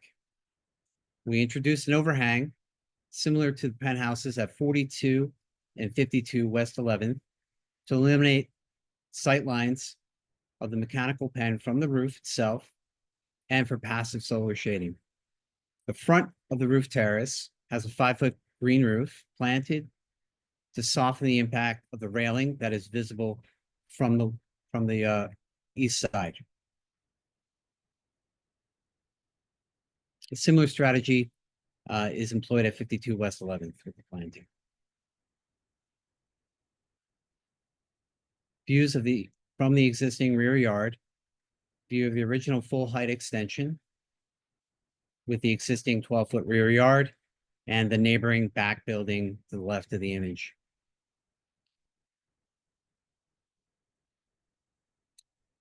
Some more detailed views of the back. The image on the left shows the narrow 4-foot side yard to the west, and the center right image show what remains of the uppermost story of the original row home, with the brick gutter line interrupted by the extension for 2 out of the 3 windows. The remaining window itself was enlarged at the head and cut into the gutter line brick detail. Our neighbor directly to the west stripped the detailing and has also altered the roof line with a pop-up of 3 to 4 feet above the original slope roof line, more visible in the next slide. Some more contextual image of the roof line alterations taken directly from our extension on the map. The center image showing the pop-up above the gutter line from our neighbor at 38 West 11th, as well as the angular full height rear extension. The image to the left is our original row of 5 with significant back alterations, including 42 West 11th, the Rudolph and Stephen Harris changes, and the extension at 40 West 11th. To the right, the image shows 2 of the shorter row homes, not part of our original 5, with attic stories to the east, and 34 West 11th, altering the original roof line to expand the attic height in 2024. Larger and deeper buildings, 5 stories or more, are visible just beyond these two, starting at 28 West 11th. We've modeled these 2 bird's eye views of the existing and proposed massing with the surrounding conditions to illustrate the organic and layered development at the rear and tops of the buildings in our group. Continuity of the original row is gone. In this comparison, you can see the effect of reducing the original full height extension from 12-foot rear yard to a 30-foot rear yard, and its potential impact on the central green space.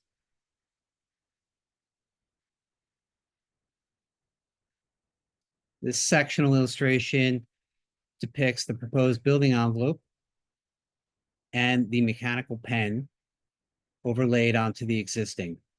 The rear yard expansion from 12 feet to 30 feet is visible here as well. Another sectional comparison of the existing in red overlaid on the proposed. The planted zone in the front of the railing is visible here, as well as the mechanical above. We are proposing a base of simple red brick, combination of grouped and punched openings with complementary cast stone heads and sills. Setback penthouse is a composition of glass and zinc cladding to keep the facade light in contrast to the darker masonry base. We'll go over the materials, a bit more detail in the rendering.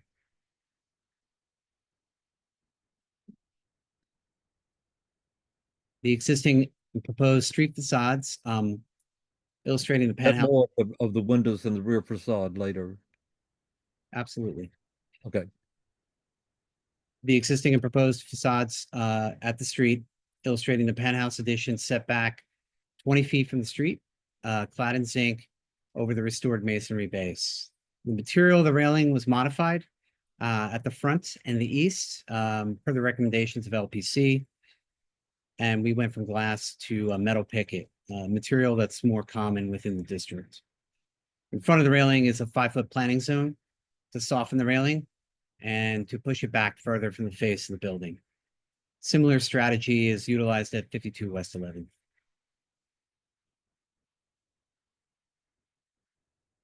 Okay. The block has a history of adaptation, so we didn't really need to search beyond it to find LPC approved precedents within our block. First precedent is from our original row of 5 built in 1840, altered profile shown in red, and the approved full height infill at the base and the top with a rooftop addition. This is the Paul Rudolph and Stephen Harris alterations. Next is 18 West 11th, the Weather Underground building with a significant 4-story curtain wall approved by LPC with a setback rooftop addition. Another approved LPC project here to the right is at 35 West 10th Street. It's a large glass rear extension and a rooftop addition. It's a 3 or 4-story curtain wall. Similarly, 39 West 10th, a large rooftop addition and rear extension. 52 West 11th has a approved large covered overhang, terrace, and a visible railing at the street side that utilize the planting strategy in front of it to soften its impression from the street. Our neighbor directly to the east at 34 West 11th with an increased attic story and a rear yard excavation. This is an illustration of the elements that we constructed for the penthouse mock-up. So we constructed the railing, the front portion of the penthouse itself, and then the tallest element, which is the mechanical screen behind it. A few photos of the mock-up. The image to the left shows the front elements, the front portion of the penthouse, and you can see the mechanical mock-up in the orange netting just behind it. The photos to the right show the railing after some adjustments for a 5-foot setback. And this is what we settled on in terms of front railing position.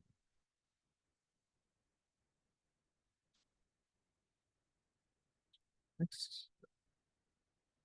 All right, the roof mock-up visibility from the streets is limited. There'll be some seasonal views from across Fifth Avenue of the railing only. But as we move down the block, the railing is obscured by taller buildings to the east of us. So the main sightlines in the area of D, where we have a closer proximity to the two shorter buildings directly to the east of ours. This image shows a portion of the railing and a glimpse of the penthouse overhang. Our intention is to screen and soften the railing with the proposed planted zone in front of it. Moving further west, there's no significant sightlines given the height of the adjacent buildings in combination with the 20-foot setback of the penthouse and the 5-foot railing setbacks.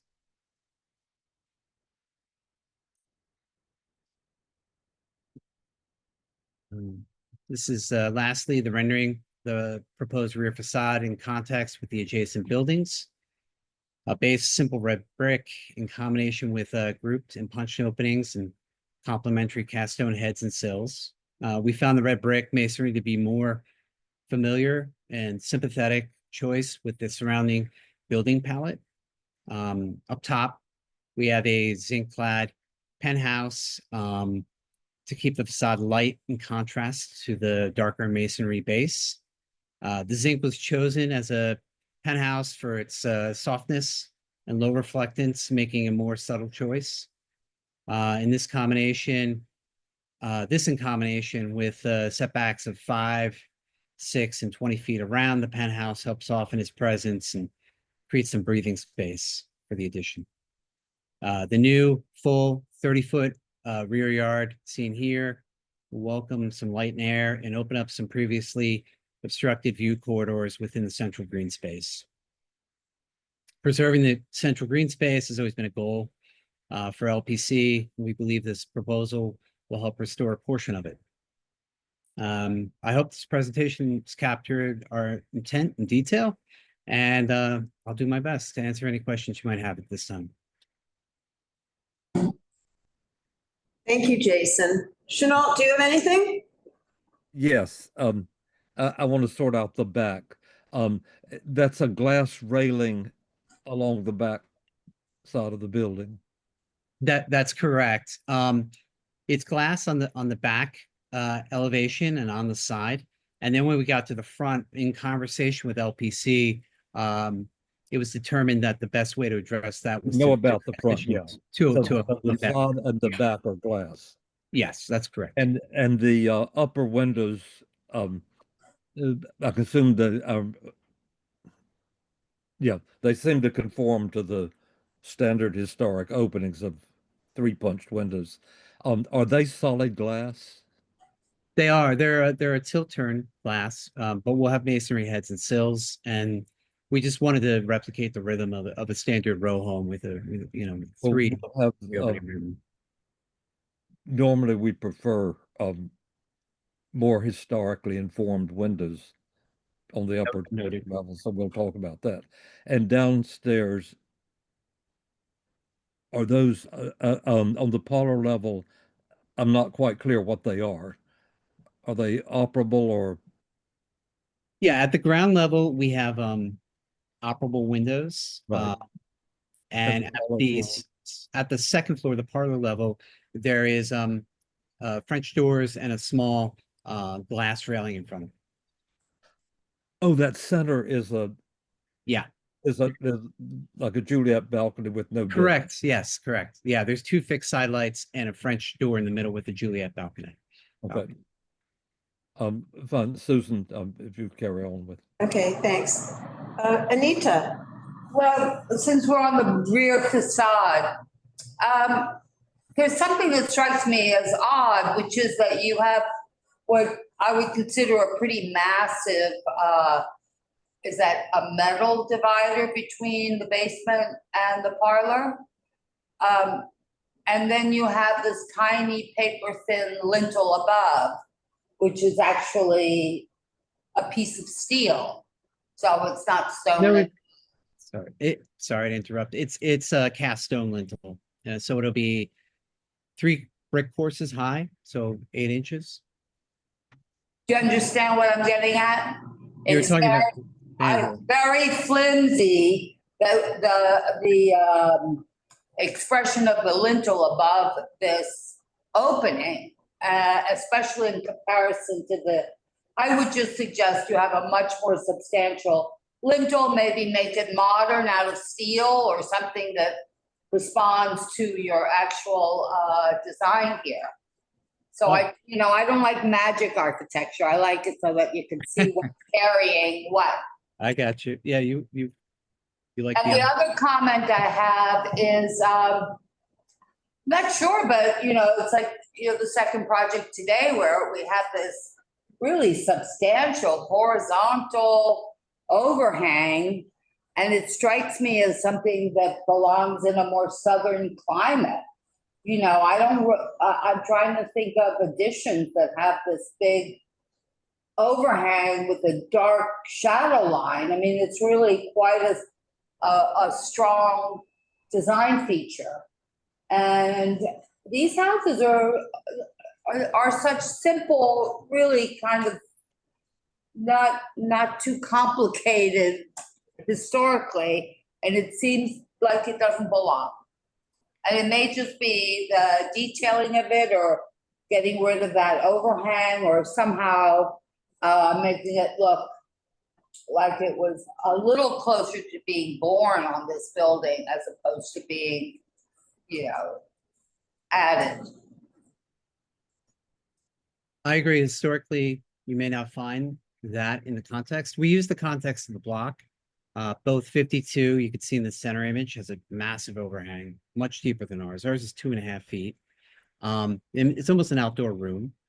And also 42 was the inspiration, where it has a wraparound 3-sided overhang.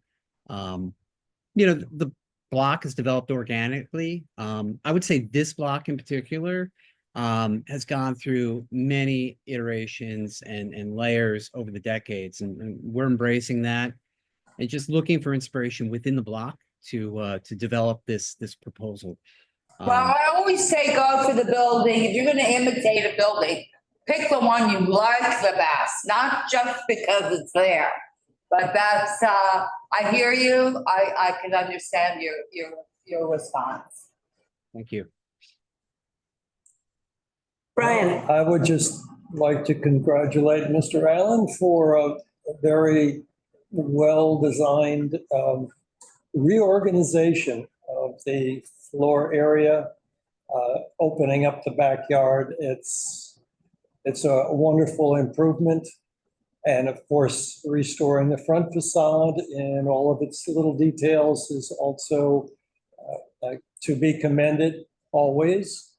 And since the rooftop addition is not visible from the street, or I would say, I did see a tiny corner, but it meets the definition of minimally visible from the street, and I'm satisfied with that. And then the things that were mentioned by the others, can always take it under consideration. We understand that's not anything visible from the public right away. So I appreciate your design work, and thank you for the presentation. Thank you. Thank you for your kind words. I have one quick question regarding the cornice. It looked in the rendering of the front elevation that it was not a bracketed cornice, but then in another drawing, it looked like it was. A what cornice? Like a cornice with brackets. Yeah. I think it might be the illustration here. we intend to repaint the cornice. We're working with staff on historic paint colors. And so those brackets might just have gotten washed out in this image. Okay, Yeah, we would not, we would definitely not propose removing those. I think our approach at the front is just to restore this, you know, to the standard of the row of 5. I think it's a fairly well-maintained row. yeah, And- no, it looks very carefully considered, which is why I was surprised to not see the brackets there. Okay, great, just checking in. Thank you. To the point of the front facade, I'm not clear what, if anything, is before us. Is the staff taking all that you're doing to the front facade? They're working with us. We're going to take the paint. This original entry portico was painted over in white paint, and as well as the cornice. Right, they do much of it now Yeah. on their own. So Yeah. there's nothing that specifically was sent to us. No. I think the focus of the presentation will be mainly the reconfiguration of the bulk, and you know, at LPC how the addition and the rear. Oh yeah, I understand that. But there's Yeah. nothing in the front that they specifically said we should look at, right? No. Okay. Okay, is there anybody from the public with a question or a comment? Online? All right, thank you. It doesn't look like there are any raised hands, so I think we can move on. Thank you, Jason.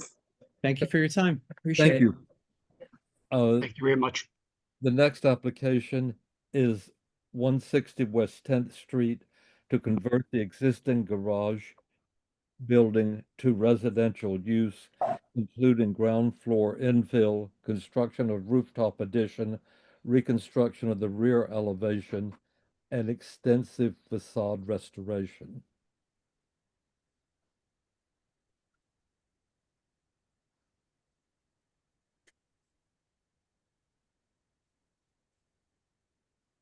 Very good. I think there are a few others to join us. Okay, I've promoted Yes. Cass, obviously. Yes, Patrick, there we go. Patrick and Christopher. Is there anybody else? No, that's us. Okay. Yes, Yes, and the thank way you. it's written, it's demolishing the rear facade and building a new rear facade. Correct. I gathered that, but okay, I'll just change the Yes. description to be. Okay. Okay. Terrific. Well, thank you for the opportunity to share the project with you. Cass Stackelberg, Higgins, Gracebarth and Partners, joined by our client Patrick Milner of Garage Management Company and Christopher Courtney from Morris Adjmi Architects. Before we get started, Patrick did want to say a few words about this adaptive reuse project. Cheryl, as you said, sort of converting the garage building to residential use. So we'll start there. Let me go ahead and I'll share the presentation just so that everybody can see the building and its location. Good evening, everyone. Thank you, Cass. I just wanted to give everybody a little bit of background on the property and what we're intending here. We are a family-owned and operated parking and real estate company that started in the 1920s. Approximately 40 years ago, the Chapman family purchased a garage building located at 160 West 10th Street. As we will discuss in our presentation, it's a building that once housed Wanamaker electric trucks, but has been self-operated as a parking garage since we have owned it. As you may recall, we presented our application for the redevelopment of the Minetta garage earlier this year, which we were pleased to receive approval from the Landmarks Preservation Commission in March. Much like the Minetta Lane project, our proposal for West 10th Street seeks to use adaptive reuse as a tool for preservation in order to perpetuate the charm of the Greenwich Village Historic District. Over the last month, I've engaged in discussions with the neighbors about a possible redevelopment of the property, including leadership from our direct neighbor at 45 Christopher Street. The proposal for this site is to convert the existing garage into residential use, including accessory parking in the cellar and maintaining the vehicular entrance on the far west side of the building. The proposed building includes a design 2-story addition with the third floor set back 15 feet and the fourth floor setback 25 feet from the front of the building. The rear facade for the existing portion of the building will be pulled 15 feet off the property line. The addition will be set back 20 feet from the property line. The addition is currently mocked up on the roof of the building, and it is important to note that the full condition of the new building is not possible to physically depict because the existing rear of the building will be moved 15 feet north or closer to 10th Street. I would like to point out that we know there were some concerns because of a nearby application where the bulkheads got taller later in the project. The condition that you see mocked up today is our maximum height in bulk proposal, including stairs, elevators, and bulkheads above the roof. We have had positive engagement with the neighbors and stakeholders on this in previous projects and feel comfortable that the proposed redevelopment of the West 10th Street garage will be a welcomed improvement to the community.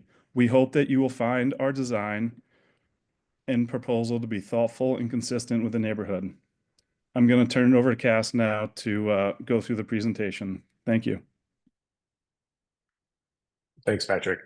So turning to this introductory slide, just to give you a sense of the context and location of the project site, obviously located in the Greenwich Village Historic District, somewhat centrally in the district, very close to 7th Avenue. And then this aerial view looking at the site here, included dashed red line, just indicating a few things. The scale of the site, it's got the garage is 100 feet of frontage on 10th Street. It's 93 feet deep. And it's on a block with an interesting mix of buildings. Obviously, the garage building, which was built as a stable and wagon storage in the 1890s, row houses along Waverly Place, two buildings that were approved by the Landmarks Preservation Commission along 7th Avenue, the very tall apartment building 45 Christopher on Christopher Street. Stonewall is looking down here on the other side of Christopher Street. So it's a varied streetscape with buildings of a range of ages, but also interestingly, quite a bit of commission approved architecture on the western side of the block. The building, as it appears today, currently there's a sidewalk bridge in front of the building, but these are photographs taken prior to that, just to give you a sense of the organization of the facade and its condition. 2 stories, rusticated brownstone base with brick. That's all been painted with a brown paint. And then the second floor, largely brick with brownstone lintels and sills. That's all been painted red. And as part of this project, there's an extensive program of restoration work that is expected as part of the overall project scope. A photograph of the building as it appears today, ground floor with these 4 vehicular entries, second floor multi-light windows, this distinctive iron railing across the top. And then in the background, you can see the tall apartment building beyond at 17 stories on Christopher Street. And then to the right, to the west, this 5- and 6-story commission approved building that abuts the site directly to the right side. A rendering of the proposed work. So as I mentioned, at the base of the building, the paint will be stripped off. The brick and brownstone masonry will be restored. New multi-light windows on the second floor. We are proposing to enlarge these 2 end openings slightly to allow for more daylighting for the residential uses, but I think you still get a sense of the very sort of heavy, weighty masonry ends of the building. The garage, there will be a parking entry for the cellar here, maintaining that entry, and then the other 3 openings infilled with entry, infill wood doors, glazed side lights. And as I said, restoration work across the base. And you can begin to see the 2-story setback at 10 and 25 feet above. It's clad in terracotta, rusty red terracotta that's really meant to reflect the materiality and color palette of the floor below. And I think, you know, we were in front of this committee back in January presenting the garage conversion project on 3rd Street in Minetta. And what's interesting in the discussion with the committee was some, I think, committee members wanted to see something that was a bit of a more designed addition. And I think in this instance, we've taken a different tack in large part because the visibility of this as you move up 7th Avenue toward Charles Street, there's greater visibility. And so the approach to this project has been different in that this is much more of a designed addition, but we think in part because of the materiality, the design relationship of the addition to the underlying landmark, and also the building typology, one could find this addition appropriate. I think it's significant to note that that other project was in the South Village district, a very different district, one sort of more mixed use industrial in character in parts, whereas Greenwich Village has a different sort of quality to it, largely a residential district. Certainly not a district known for its industrial architecture. It's not a district known for garage buildings, and the commission has regulated these two-story garage buildings quite differently than they have other buildings of residential or institutional types throughout the district. So I think within that context, we see this approach and this design as an appropriate one for this site. A little bit of history about the building itself. As I mentioned, it was built in the early 1890s, originally as wagon storage and a stable. This is the Christopher Street side, and historically the building actually had a 4-story wing that extended out sorry, this is the 10th Street side. It had a 4-story wing that extended out to Christopher Street. And the building began its early days as storage, wagon storage, and basically a stable for horses. But interestingly, the building was developed and really for its first maybe 75 years of use was in service to other buildings. So it was actually developed by the owner of A.T. Stewart's as a wagon storage for the delivery wagons for the A.T. Stewart department store on Broadway over at Astor Place. That was then bought by Wanamaker's, and Wanamaker took over the garage building, or turned it into a garage building, and actually used it for storage of electric delivery trucks. So for many years, deliveries, purchases from Wanamaker's would be delivered around the neighborhood by electric trucks, and those were in use for maybe the first quarter of the 20th century. Subsequently, the building was converted to vehicular, internal combustion vehicular parking, and it served that use for since the 1940s or 50s. So a series of photographs. These from the 1914, when 7th Avenue was literally cut through the fabric of the block. And you can see sort of the side of the building here fronting onto 7th. And you can see here, historically, this building, the garage had this lower level entry and then 2 entries flanking that central portion, that central bay window with a pair of windows. Those windows were taken out with a new vehicular entry soon in the building's life. By 1940, a new entry had been created, and you can see the building as it appeared in this tax photo, largely as it appears today. Multi-light windows and iron railing across the top, and then the rusticated brownstone base. A photo from the 1960s, just prior to the designation of the district. You can begin to see the sort of commercialization of this stretch along 7th Avenue in these photographs. The building at that time, by that time, had been painted completely on the 1st and 2nd floors. A 1980 tax photo, similarly showing paint across the entire facade and the side elevations, and this 1-story structure used as a restaurant.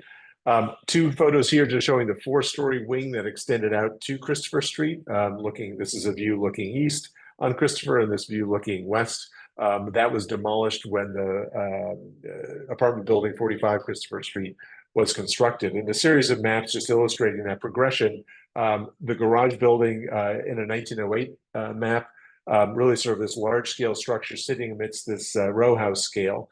The introduction of 7th Avenue in the 19-teens, and really the sort of changing character of 7th Avenue becoming a much more commercial neighborhood. And then this 1930s map showing the large apartment building here now off to the south of the garage property on 10th Street, and the changing nature of this immediate neighborhood. These photographs sort of illustrate that transformation, the introduction of signage and sort of varying scales and footprints that you can see in this photograph. And then these 2 properties, this is that restaurant that was directly to the west of the project site. And then this two-story taxpayer down to Christopher, you can see this painted wall sign for the stone wall inn. These two buildings were replaced by commission-approved buildings. So in the 1980s, this building on Christopher and 7th Avenue was built under commission approval. And then this building just to the north, built in 2 phases, 3 stories completed in 1994, and then the top 2 floors completed in 2019. And we include these just to illustrate sort of what the block context is directly to the west. Stables and garages, 3 and 4 story structures are seen sort of throughout the district, but they're few and far between. As well, the commercial Romanesque style, which the designation report sort of calls out for the building at 160 West 10th Street, a style that one does see in the district, often employed for industrial structures in the district. We've included, and we're just going to run through this quickly, some reference images about the way the commission has regulated 2-story garage buildings in the district, because we think it's relevant. This building type is one that the district is not specifically known for. It's not called out as sort of a contributing type in the designation report. And the commission has allowed for perhaps greater flexibility in additions and alterations to buildings of this type and size. So this is a project that would have come before this committee a few years ago over on Washington Street with this large scale 1-story addition set back only a few feet directly behind the parapet. But you get a sense of the sort of the thinking between the relationships between the contemporary architecture above, masonry architecture, and the masonry articulation below. A slightly different approach here, also on Washington Street, a very tall 1-2-story addition on a 2-story garage building on the corner of Washington and Jane Street, I believe. And then this is not a garage building, an institutional building about 10 years ago. Again, this sort of large scale addition that the commission approved. And then a different approach, and obviously the one that we're not taking here, but on Jane Street, where the commission approved the demolition of this 2-story garage building for the construction of a 5-story residential building with a 6th-floor penthouse. So we include these just to illustrate the sort of range of approaches and approvals that have taken place over the last, say, 10 years of regulation. Some detailed photographs just illustrating the underlying conditions of the street facade. As I mentioned, it's all been painted and will be restored. In this photo, this may be hard for you to see. There's a small paint stripping sample that's been done to reveal the underlying color of the brick and the brownstone, as well as some of the granite. As I said, the paint will be stripped off and the underlying masonry restored and new multi-light windows installed. Up on the roof, this end bay is just a screen wall. On the east side, it's actually a stair bulkhead, and this wrought iron railing at the center, all of which will be retained and restored as part of the overall program of restoration and elevation, again, calling out the overall scope of work. And as I mentioned, the enlargement of these 2 window openings at the 2nd floor for a bit of additional light and air for the residential uses, but very much maintaining the sort of solidity of those 2nd floor end pavilions. And before Christopher shares the design proposal, just a block photo elevation. The existing is on the top and the proposed is on the bottom. And this extends from Greenwich Avenue over to 7th Avenue. The top of the existing garage building is at about 42, almost 43 feet.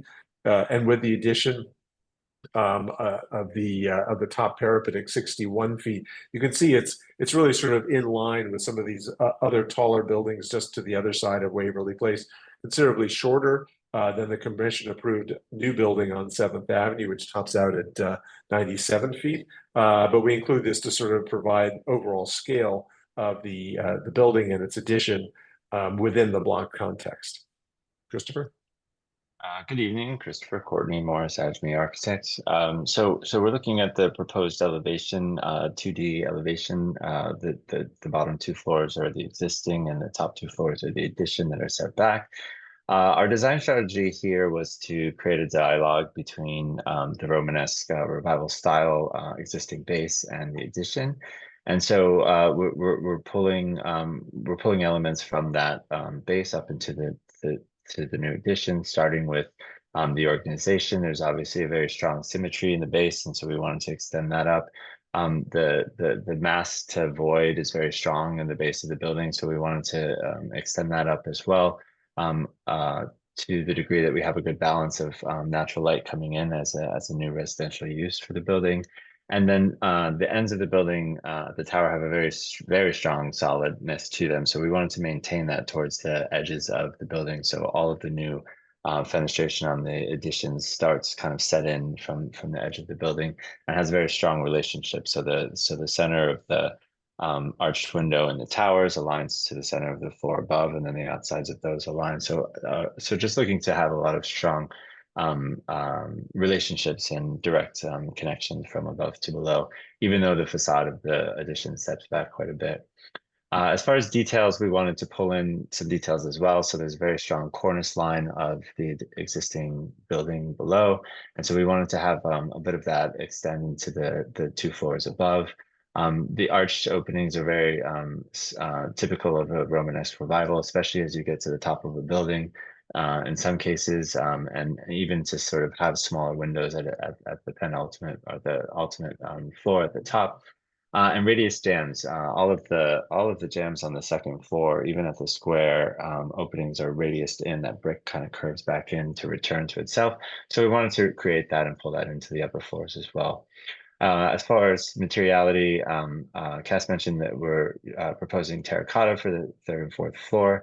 That has both a masonry connection to the base, where we have a very heavily rusticated base, moving up to somewhat lighter brick, and then moving up to an even lighter still masonry condition for the addition for the top floors.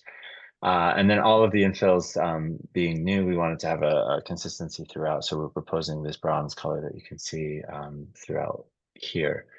And then on the next slide, we'll talk about some more materiality. The primary finishes are the brick and the terracotta and the masonry.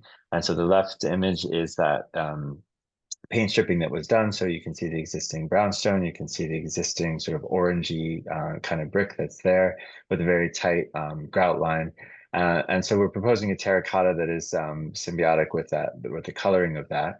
The terracotta will be a lighter color to the masonry that's below. It'll have a low luster finish to it. And then on the rear of the building, we're also proposing a new brick, which you can see here, which also sort of ties into the front of the building. And then the secondary finishes on the right side with the bronze color aluminum at the bottom right that I talked about for the fenestrations. There's some frosted glass that we're proposing for the residential entries. And then up at the roof to mask bulkheads for stairs and elevators, as well as mechanical screens, will be the standing seam aluminum you see on the top right. Moving to the next image is a street view from across the street. Here you can see mostly the 2-story existing building and their stored condition.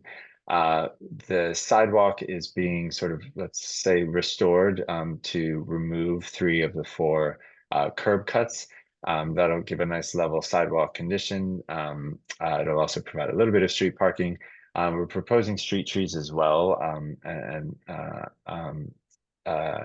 then the garage opening on the right side of the image will be maintained. There will be a few residential parking spaces in the cellar alone, and then the 3 large openings that are existing openings will be replaced with infill openings of a residential entry.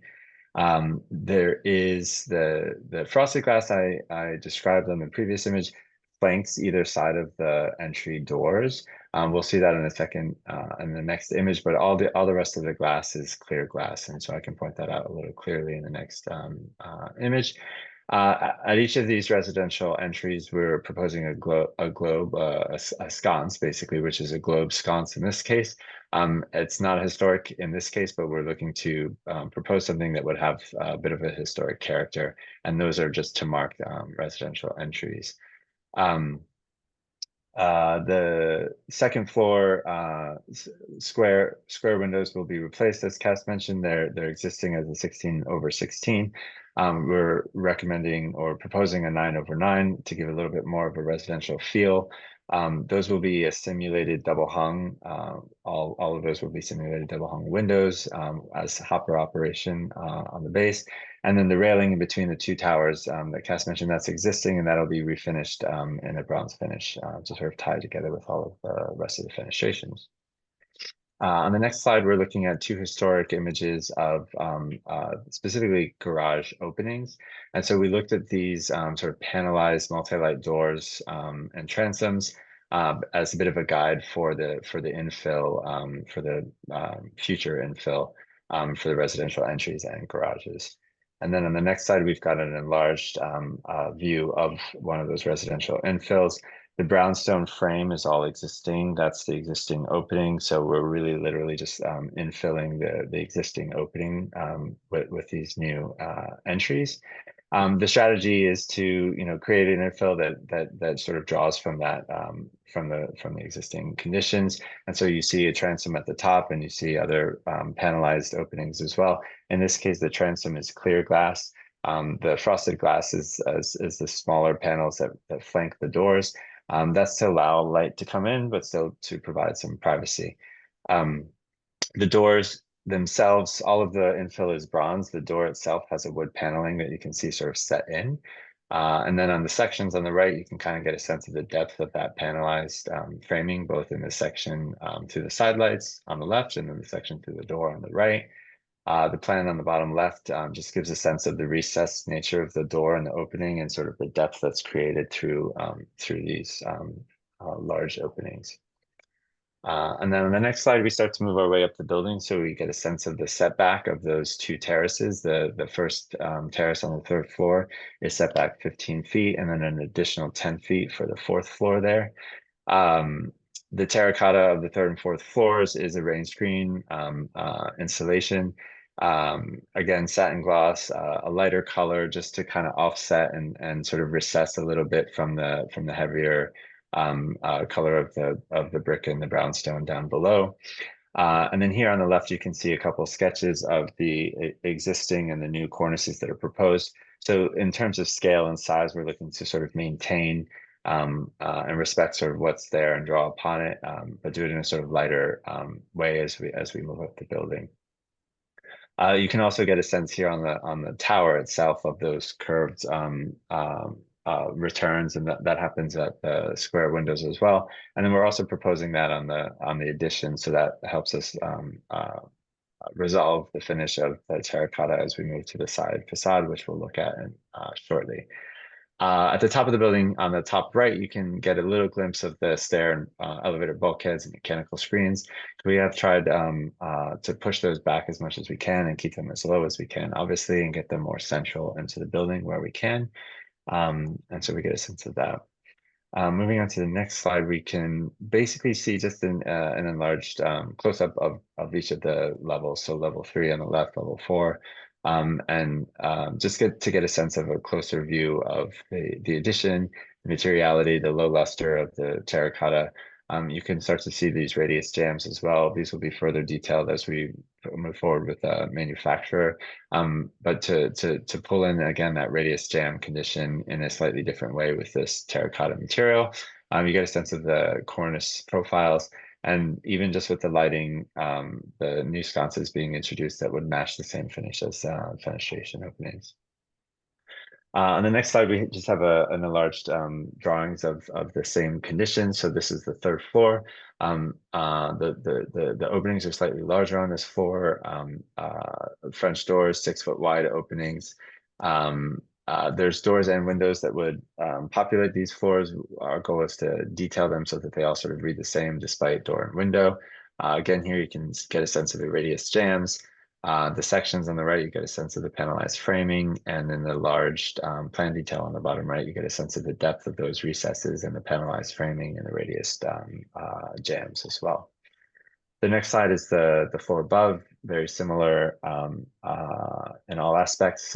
The doors are sort of narrower as we move up the building here. So these are 3'6" doors and windows as opposed to the 6 foot below. Again, you get a sense of the gentle elliptical curves that are being proposed in the cornices at the top of this. Moving through to the next slides, we have a section. existing above, proposed below. On the bottom of on the proposed section on the left side, you can get a sense of the stepping back of the two-story addition. The third floor is stepped back 15 feet, fourth floor is stepped back to 10 feet. The mechanical screens step back even further from that and are sort of as low as possible there. And then in the rear facade, you can see the dashed line indicating the line of the existing building. So that's being cut back to create a legal rear yard. And then the addition steps back another 2 stories from that. There will be an image of the existing rear facade coming. As far as floor heights, the first and second floor have very large and generous floor heights. And those existing heights are to remain. The additional floors will have floor to floors that are consistent with or lower than what is there today. The next slide sort of moves around to the side of the building. So the existing on the left, the proposed with the 2-story addition on the right. Here you can get a sense of the cutting back of the rear facade. There is a dashed line indicating a bit of a wing wall that's being left for privacy between yards. We propose to use the same brick and masonry moving up the facade of the building, so it will all read similarly throughout. And then a few lot line windows here, and those are proposed to have arches to sort of match what's happening on the front of the building. As we move to the next slide, we can see an elevation of the rear facade as well as a little image. Not a lot of significant elements here. This is the facade that will be cut back to create the legal rear yard for the residential use. But the rear facade is composed of common brick, punched openings, row lock windows, and some skylights you can see on the bottom right to the cellar, with a bit of a chimney there on the right, which is no longer necessary and will be is proposed to be removed as well. The next slide is a colored 2D rendering of the new proposed facade. So the 2 stories below are the existing garage, but the facade has been stepped back. And then we are stepping back nonetheless for the 3rd and 4th floor addition. And so you get a sense of that in 2D. We'll have some 3Ds forthcoming.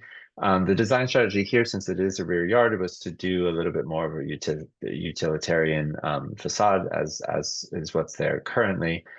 So we're providing punched openings, an all brick facade, masonry sills, but we are pulling in some of the arch details from the front and the row lock conditions that are sort of existing in the rear as well. And obviously on the ground floor there, that's a quite large punched openings, and those are just the more public spaces. Also very typical of what's been transformed in some of the rear yards in the district. And then the next 3 slides are sort of just vignettes of partial facade perspective to get a sense of the depth and the stepping back. So you get a sense of that. Some of the details that I just mentioned, the row lock window tops and the masonry sills. The brick on the rear facade is the image that's shown on the right. The proposal is to have the brick and mortar be more similarly to each other, colored similarly to each other. And again, all of the fenestration on these rear facades would match the front of the building in the same bronze colored aluminum. So we can go to the next slide is sort of the center vignette. And then the next slide is the right vignette. And then the next slide is to discuss structural changes. So we are working with Tillman Engineering on this project. Excavation is limited to bolstering column footings and interior elevator pits only. There's no underpinning required for this project.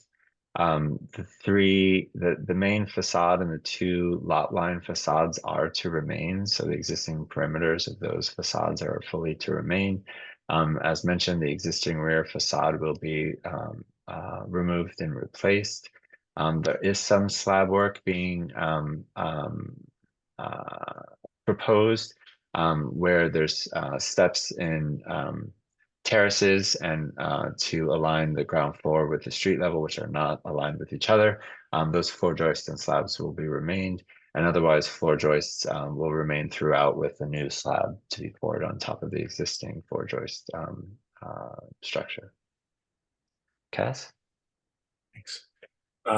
We've constructed a mock-up on the roof, and so what follows now is a series of photographs and rendered views of the building with that mock-up. So the first view is directly across the street, and then we begin at the north and sort of work our way counterclockwise. So this is a rendering you've already seen.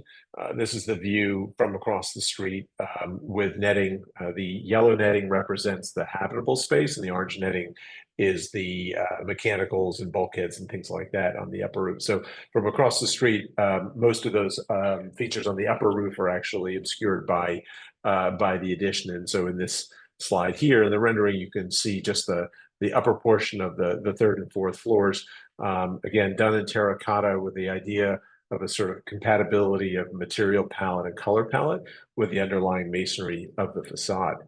Now continuing up north, so we're up near Charles Street on 7th Avenue looking south. So again, the mock-up view here and the rendered view here. In these views, you're seeing only a portion of the historic facade here, but just the top sort of almost reading like an attic story at the top floor of the project, and then the bulkhead elements in that standing seam metal cladding on the upper roof. As you move down toward 10th Street, so you're seeing the western quarter, western third of the building, and this is probably the most frontal view you have, where you get the addition and the underlying two-story historic building below, but you begin to see the relationship, the sort of segmental arch and full arch, that relationship with the Romanesque revival style, carrying from the historic facade up to the contemporary design. This view looking across 7th Avenue east along 10th Street, this is really the only view where you see this and the opposite end where you see the whole facade, but at an oblique angle, because the building is 100 feet of frontage, where you see the facade and then the setback addition above it. And you're seeing this obviously in the context of 7th Avenue with this commission approved building, 5-6-story building on the south side of the street, and then the variegated scale of buildings on the north side of the street. So now we're on the east side of the building. We're looking west down 10th Street. So the building is located here.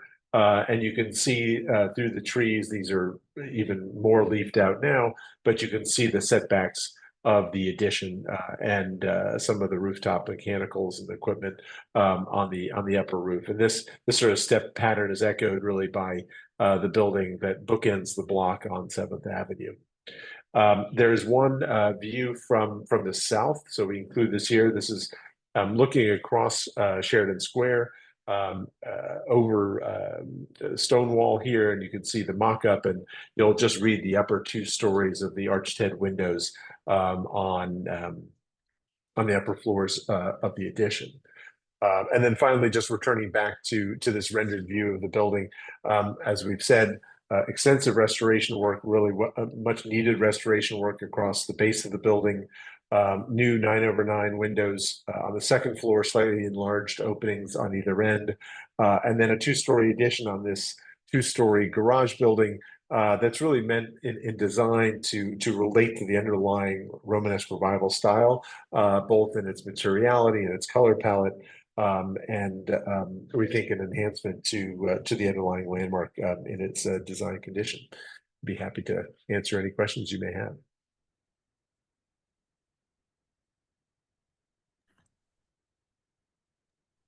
I do have one about this very slide. This is 3 residential entrances. The oriel window stays as it is, and it's just clad, and then yes, the one garage stays, obviously. Right. But they're all so residential entrances that you were talking about with the lighting. Correct. Okay. Just following up on that, just a quick question. I just want to make sure I understand correctly that that this whole adaptive reuse, the result will be 3 one-family residences.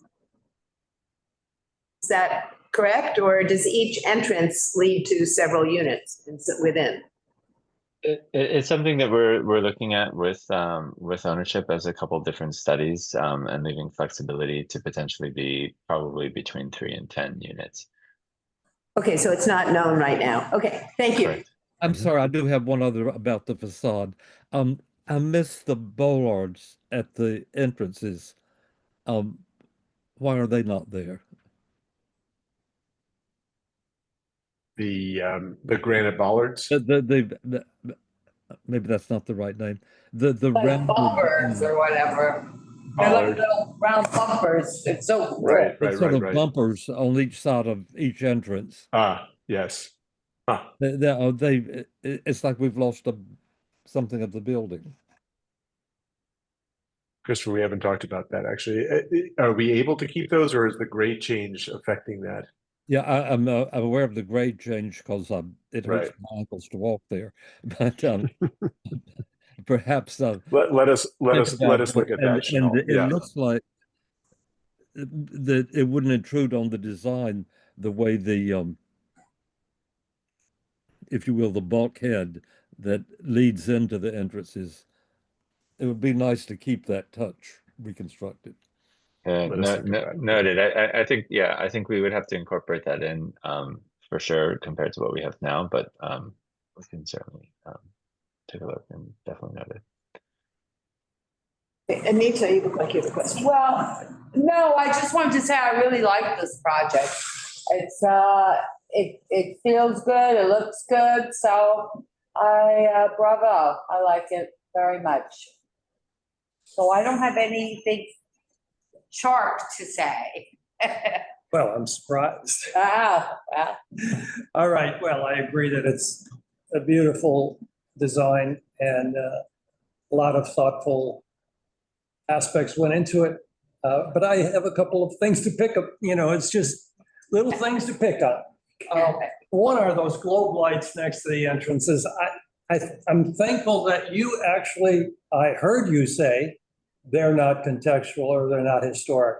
I totally agree. They're out of place. They're awful. And the metal tubular lights you have on the upper levels is much more in keeping. It's toned down. You don't have the glare of the light. You have indirect lighting or up-down lighting or something a little more nuanced. And so I hope that you will study the selection of those lighting fixtures, because I really don't like those.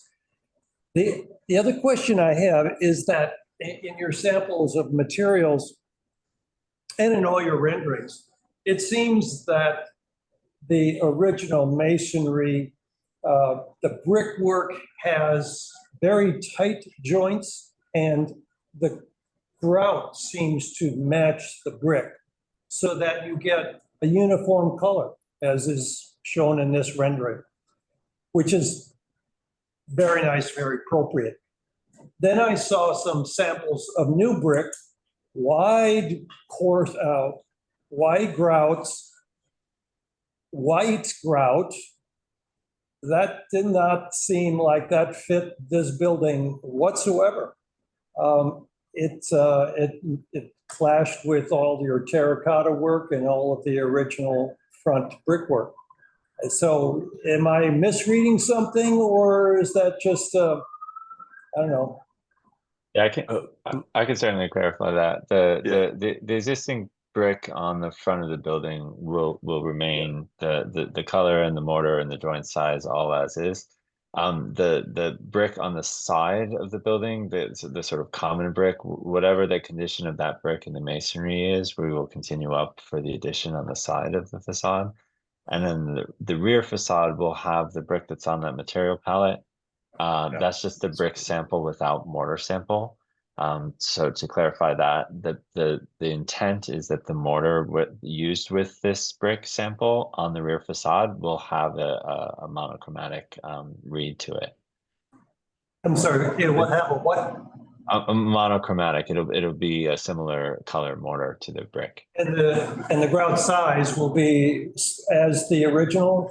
The grout size for the rear facade, we're proposing to not match the front facade, to just have a more of a common brick common mortar layup for the rear facade. Okay, but the color will match.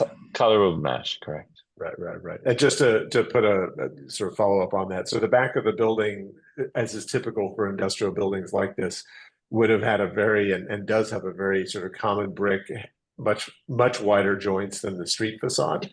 So the idea is to, as Christopher said, to sort of maintain that distinction between the sort of high quality, very tight joints on the street and the wider sort of more common brick jointing mortar, joint sizes on the side. I'm not sure if you can see that in this photograph. I'll zoom in, but you can see it's a different articulation, as is typical. Yeah. Okay, one other point, if you would, I think it was page 37 where you show some of the new upper window, arched windows. Probably let's go before that. Well, up there, that one. What is that black transom? Nothing, it doesn't match anything else. That's a gremlin. That's meant to be clear glass. Okay, thank you. It will look like the others. Yeah. Sorry about that. That's it. Are there other questions? I don't think there are any other questions from the committee, so we should go to the public now. I believe there are some people in the room who might have been here for this. From 45 Christopher Street. Okay, please, you have something to say? If you just please come and join us here. Please come here and so that anybody in the public can hear you. We have to speak into the mic. Okay. Thank you. This is the only forum I know where this building's renovation or reconstruction is being discussed, so I'm bringing it here. But it is a quality of life issue, so that's really why I'm bringing it. And it's my personal opinion. I live at 45 Christopher Street and I've lived in this particular apartment. Could you tell us your name? Heather Frame. Yes, Thank you. and I've been there in this particular apartment for 25 years. So of course, my view, my life, my whole being is the way it is and has been for many years. A certain view, a certain light coming, a certain this. And of course, this change will totally eradicate what I've known and enjoyed in my life. So I know this is not a landmarks issue. I'm not talking about the paint or the brick or the color of anything, but quality of life. And for those of us who live on certain floors, the view will change, having people with their terraces facing your building and so forth. So I just want to weigh in on quality of life. It will be very much affected by. You're not just talking about the construction, but the physical space afterwards. Yes, the physical space and the. Don't you just change? It just. We live and I just want to say also there's been a lot of emphasis on the commercial. But people live there and we've lived there for many years. So I want to say, yes, it's mixed use. And yes, various community meetings have approved all kinds of changes with restaurants in the streets and bars going on and streets closure, so that the people who live there and reside there and want a quiet, comfortable life, all those joys of living there have been minimized by over-commercialization of that area and approved by community boards. And this is just another effect for those of us living there who've come to, over many years, appreciate what we do have living there. Again, I know moving in, it's a mixed use environment. There are bars and restaurants, but the shift has been a little away from the comfort of maybe some of those long-term residents who've been there. That's all. Okay, thanks. Yeah, we hear you. We live here too. We totally hear you. But I just want to make sure you understand that that's not what the quality of life aspect. I understand, but I said it's the only forum I know of. No, you're of course. No, we understand that. And the owners and especially the gentleman from GMC who owns there, I also happen to be a long-term user of their garage facilities. So I just think they need to know with their plans, which will enhance their self financially, I understand, but how that change affects Yes, our and in lives. any of these So, situations, we always encourage a very Could we clear please move on to the next person? Thank you. between residents and owners. Owners, yeah, Yeah. so anyway, thank you. Thank for you. letting me talk. Of course. Anybody else? No, but I want to know if someone from the. Yes, we will get And there. then I'd rather go after that. Okay, thank you. All right, if there's anybody online, oh, I see many hands. Okay.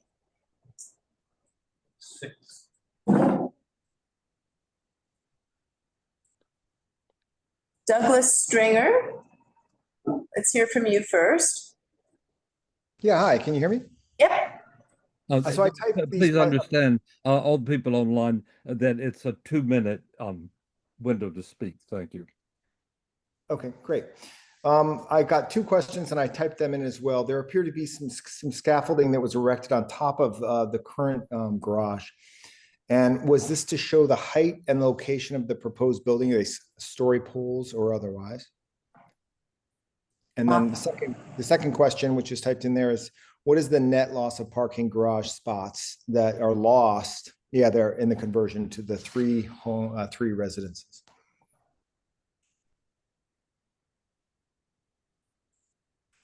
Yes, you want to take these?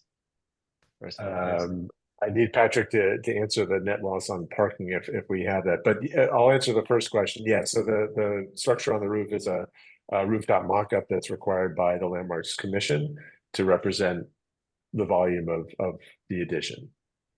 Does that answer your question? And that Yeah, can I be have seen on I page took a 15. picture. We have a picture from our apartment that shows the position of the, this was done back in April 22nd. Or do you have any new pictures and when was that scaffolding completed? Because I just wanted to be sure that what we would see, our view now as it would change, was reflected in that particular picture. Do we need to get a new one, and how long is that scaffolding going to stay up if it's still up?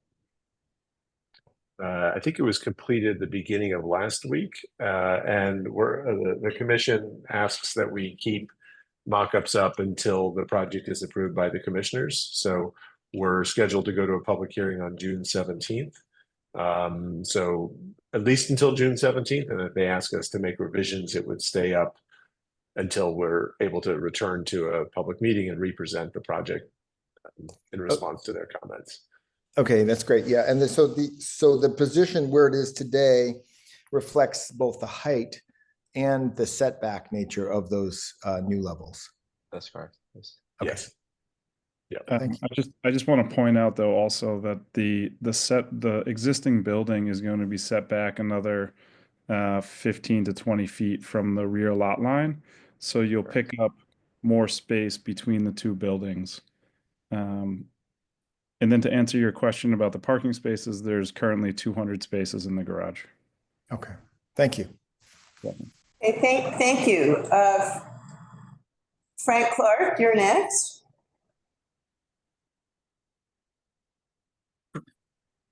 Hi, can you hear me? Yep. Hi there. And good evening. My name is Frank Clark. I'm the Director of Government Relations at the New York Building Congress.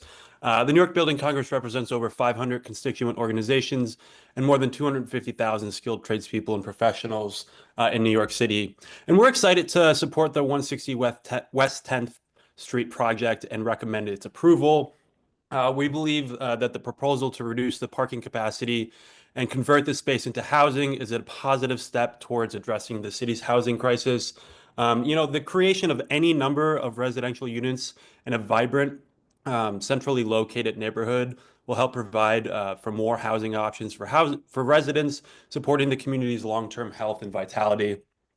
Additionally, the proposal is an excellent model of adaptive reuse as a tool for preservation. We commend the team's careful attention to the restoration of the building's design and historic nature of this neighborhood. The setback, rooftop addition, and facade restoration are not only appropriate to the history of the corridor, but the new design will be a benefit to the skylines of the surrounding blocks. Transforming this structure into housing not only supports a more sustainable city, but will also help revitalize the area, all while maintaining the neighborhood's historic charm and character. This project represents a forward-thinking approach to urban development and is one that aligns with the needs of both the community and the environment. And the Building Congress urges for your approval and appreciate your time. Thank you very much, Frank. Thank you. Eli, you are next. Hello, Hi. can you hear me? Yep. Hi, my name's Eli Gessner. I'm a resident of 45 Christopher Street.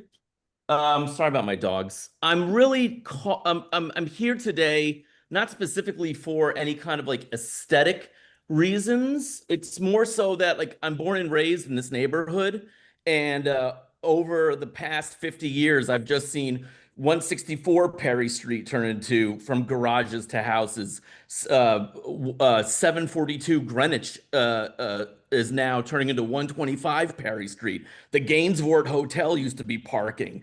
738 Greenwich Street is now being converted into housing. And then even you guys just said that your Minetta garage has been approved for being converted into housing. And I guess I just have a concern for the community, which is that, your Mr. Milner, your family's been in the business for 40 years. Clearly 40 years ago, you were in the parking business. And I'm just sort of concerned, like, is this just going to continue in our neighborhood where all these garages just get converted into, fancy homes? So that's really what I'm voting. This does nothing for the housing crisis, just to make. Whoa, who's speaking? That's my wife. Yeah, I'm actually the homeowner of 45 Christopher 5C. 3 residents building townhouses do nothing for the housing crisis. Anyways, that's our and sorry, this is our first time doing this. But just letting you know, this is a growing concern. And it's a growing concern because this is something that's becoming less and less available in our community. And that's what we're here to say. So and we happily pay. Thank you. Thank you. Thank you. Next is Tree Win. Hi, this is Tree Win. I put my comments in the chat, but I'm the neighbor at on Waverly, where the property is south or left side directly abuts. And I saw the structure also that was built. I didn't know about this project until I saw the scaffolding put up. But now it's like a tunnel in the backyard. So I wanted to know if there's anything we could do, maybe set back on at least the south side, so that it doesn't block all the light and feel towering over my backyard now.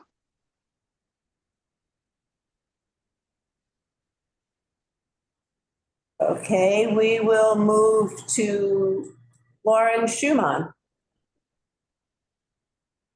Hi, yes, I'm Tree's neighbor on Waverly as well, and I am just I applaud the restoration and improving the block situation. However, I have concerns about raising the building. I think it's about 25 feet, which is nearly doubling the height of what's currently there. As he mentioned, it's going to greatly affect our backyards. And, Patrick mentioned that he reached out to the neighbors. We have not been notified of this until we found out. Okay, thank you. Thank you, Lauren. And now we'll move to Sue Thomas.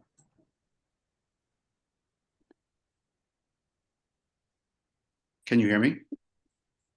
Yes. Yes, this is Ethan Karp. I'm on Sue Thomas's laptop, but I'm from 45 Christopher Street, been there since 1991. I just have a question. I'm looking here at these elevations and the photographs that we received, and I see that the new construction would go up to 61 feet 7 inches. If you have any Could you put up the last pardon me? Slide, please. It'll help us to understand the gentleman. What's that? 40. The one that's just the rendering of the whole building. Okay. I think it's Or that. So, am I Cheryl, do you correct? prefer the rendering? That's correct. 60 feet 7 inches to the parapet of the addition. That's correct. All right. I know that adding 2 floors is going to occlude the view of additional floors at 45 Christopher Street. Is there any notion of how many? That is, how many floors on Christopher Street will be occluded with the addition of the 2 extra floors on top of what is currently the garage? It's a difficult question to answer since we don't have the exact survey of those floors there, but it's probably 2 to 3 floors pending. In addition? In addition to? In addition to whatever is It's not gonna currently They might argue with facing the building. So we're a total of what, 5, 6? Probably about 5 floors. Okay. I don't know anything about this. This is my first time in such a discussion. And this is maybe this is not the venue to discuss it, but is there any consideration of the people who are on those floors who are going to newly have their views occluded? The one thing we can say is that the existing face-to-face dimension of the facades is 24 feet and change, and it is being extended to 39 feet with another 5 feet in addition for the additional floors above. Right. We're the ones who are we're the aesthetes. I don't think Okay. views are guaranteed. They like how it looks. Remember, they were like, Thank you. We'll move now. Thank you. We'll move now to Fred she wasn't Bagatorian. courtesy game. And Eli Gessner, can you please mute yourself because we're hearing your conversation? Hello, can you hear me? Yes, thank you, Fred. All right. The mock-up that's currently up, does that go only to the top of the floor? Does it or does it not include the bulkheads? It does include the bulkheads. There's 2 colors of the mock-up. The yellow portion of the mock-up is the addition itself, and the orange netting is the bulkheads. Okay, and do you have any renderings that depict a plan view of this up there? I know because they're all from the street elevation, but do you have anything else from a plan view that shows what's going on the roof? We do not, no. Okay. Okay. Thank you. Thank you. Now we'll move to Alfred Fuente.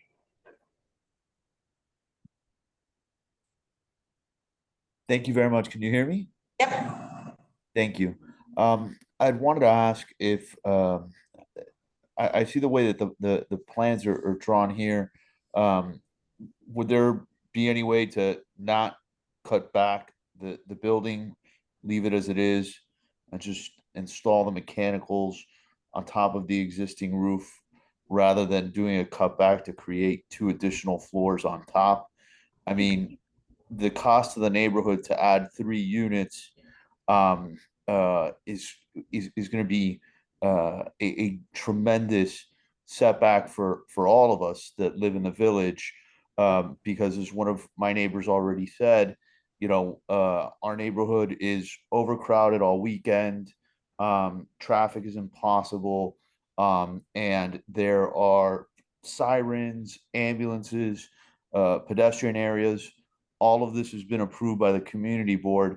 And now in addition to that, we're going to have a building that already has sufficient square footage based off of the existing plan, just kind of cut off the back of it to add 2 extra floors on the top, when there apparently appears to be enough space already to just kind of add some mechanicals on top. And so is there any other way to, reconfigure this project rather than adding these floors?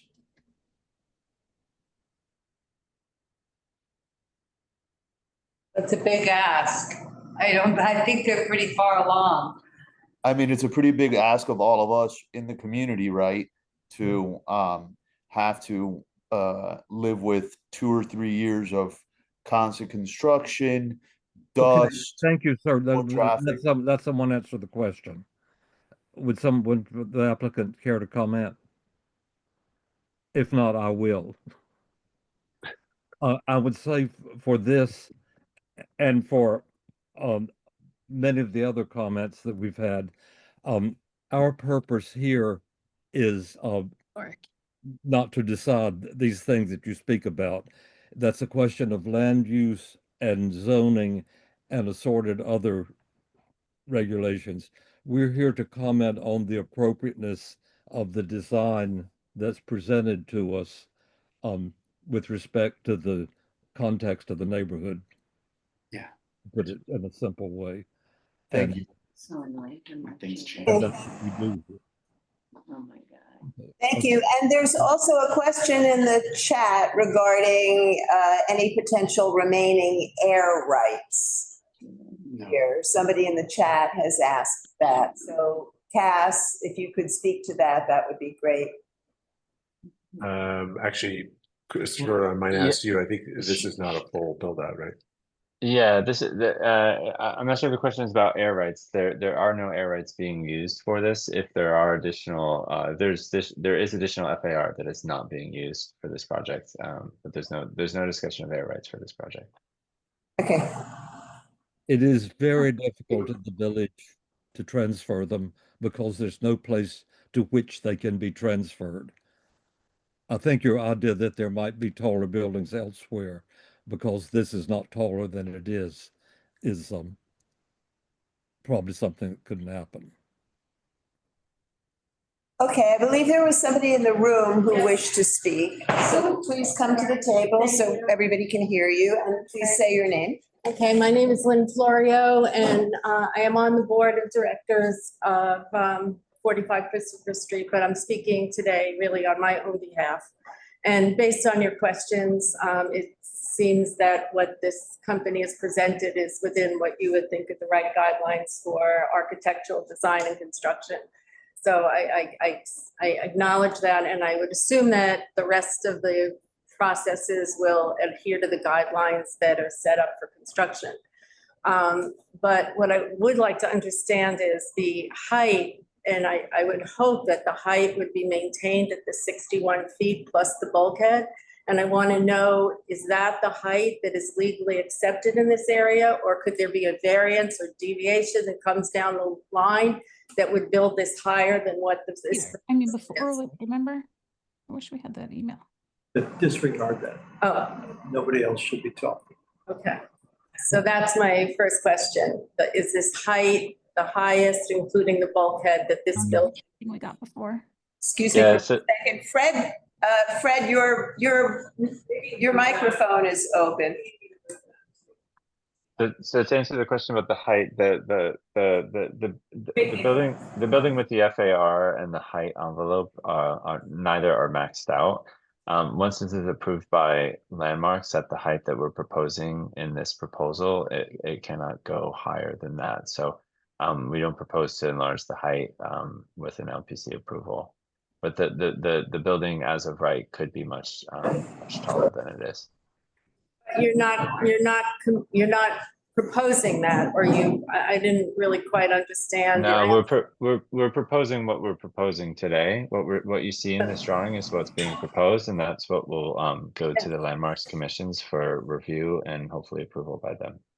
So if you decide to go further, how would we be aware of that, and how can we have a further discussion?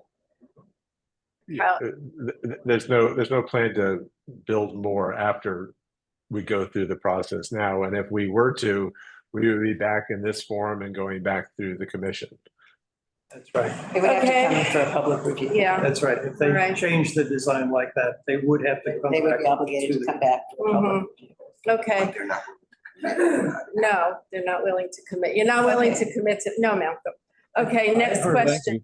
I heard him What? in his presentation He said, committing to this as height and okay. the bulk and those Yeah, I mean, they can't just pop up. This has been answered, the question's probably been answered. So can we move on, please? Okay, when I look at the bulkheads, there seem to be many of them in orange on the roof, and it looked like, I think there are 3 or 4 orange bulkheads. Do you need that many on that roof? The number of bulkheads is matching MEP equipment, stair bulkheads and elevator bulkheads.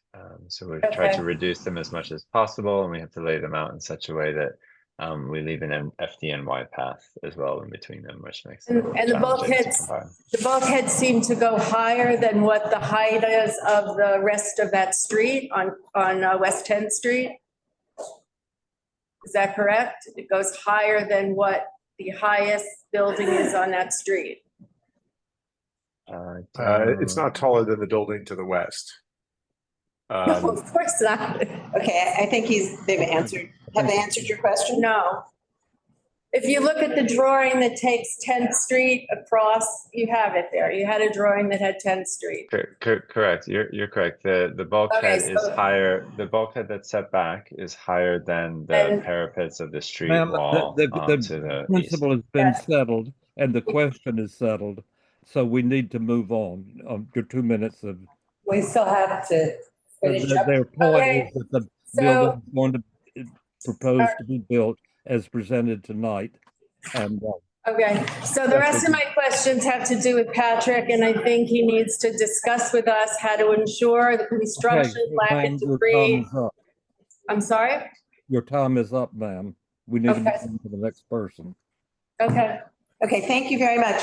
Last chance, if any member of the public has a question or a comment. Okay. So we're, is that it, Susan, for comments? Excuse me, Chanel, 1 minute. I think there's one other gentleman from the public who wishes to speak. If you could identify yourself, please, and keep to your 2 minutes, that would be great. Sure. I'm Malcolm Sade. I have a couple of questions. In answering Lynn's question, are you saying that you're not saying that you will absolutely not seek some variance up the road and try to further extend the building? That happened at the Gourmet Garage building, 117 7th Avenue South, where they went higher at one stage and then went higher yet again. Is that something that you are willing to commit to not doing up the road? Yes.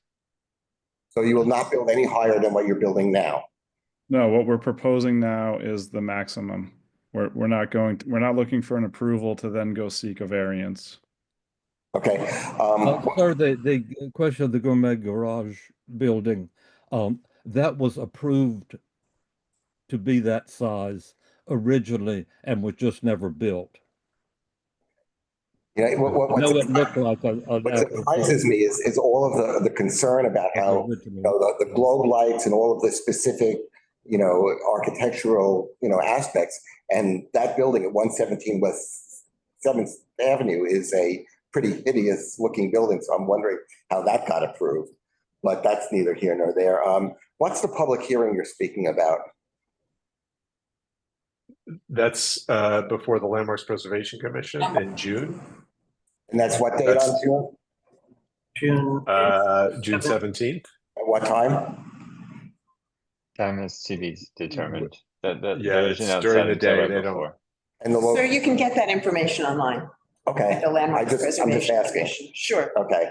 I also wanted to point out that there was a Mr. Clark who spoke and said that he lauded. I'm not speaking for or against the project, but to add 3 to 10 units when there's a city here that a third of the units are not inhabited, so as a way to help the housing crisis is disingenuous at best. So it's that's just a statement made to. Sir, this is not a landmarks issue that you're bringing up. Well, but somebody came up and said that they were trying to help the housing crisis, and this in no way helps the housing crisis. Sir, so this is not a topic for discussion at this. That's okay, sir. We agree with you. Yeah. And my last question, like Heather, I've parked the car there for many years, and we've had many increases over the years. the garage. The garage has made a lot of money, and now it's, getting up, for three condo units, it's Sir, going. this is not a landmark. Oh, okay. So I want to ask one bringing up. final question then, because I would ask you. you don't want to hear what I have to say, so that's okay. Wait, I respect I that. must interrupt here, and I must make very clear, it's not that we don't want to hear what you have to say. It is that this is a committee whose purview is strictly to deal with this presentation from a strictly landmarks point of view, and in how this presentation relates I thought the hearing had to do with Landmarks landmarks. Commission. And we are the community advising the Landmarks Preservation Commission on the landmarks aspects. So my last Purely. question, Patrick, is, Sir, your time, everyone has 2 minutes and your time is well past. yeah, that's okay. You took most of my time anyway. So You're welcome to I'm submit your reclaiming my question in time. writing. So what I'm at, my question is very simple.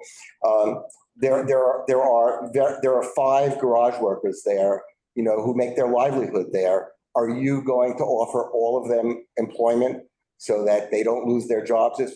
Sir, this is not something that we deal with. It's been explained. Well, could Mr. Milner answer that I would question? appreciate if you would withdraw, and we'll continue the meeting. We have to get back. I guess you don't really want to hear people speak. No, not on that. Hey, Susan, are there any others who wish to speak? Let me just make sure there are no more. Yes, could you put up or whoever's doing it, the last, Don't do a lot. the last drawing, the last slide, the picture again. All right. What did you say? Jamie Houghton would like to speak. Hi, I've heard you say a few times now that this is specifically about the design, which I understand. I was just curious, is there another forum at any point in the process where members of the public can ask questions that aren't related to design, but are related to like when and how long the construction will occur and what that will, other questions of that nature that some folks have been raising? I've heard loud and clear that this is not the forum for that, so I'm curious what is. Well, I think someone from the design construction team should offer up a contact person, especially with regards to construction and scheduling, so that people know what to expect. And that might be a good way to have some exchange that doesn't involve all of us.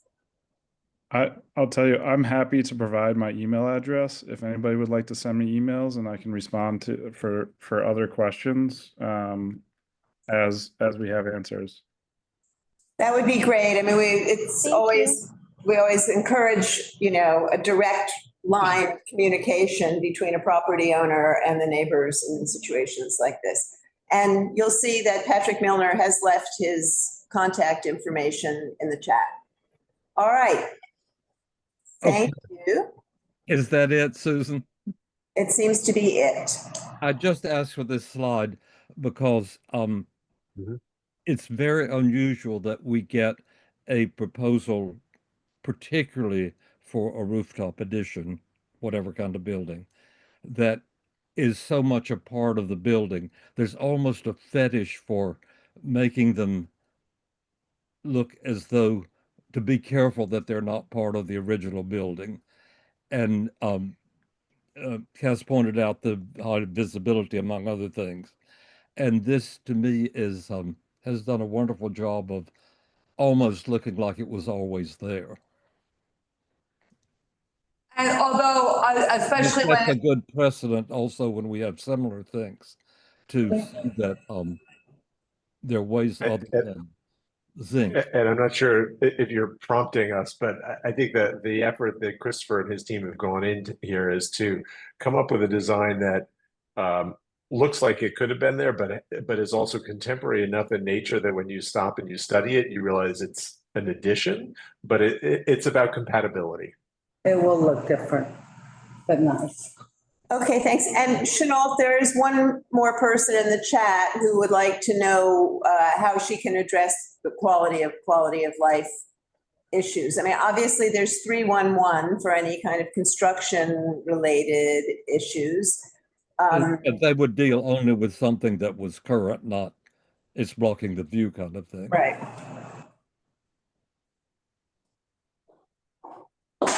Okay.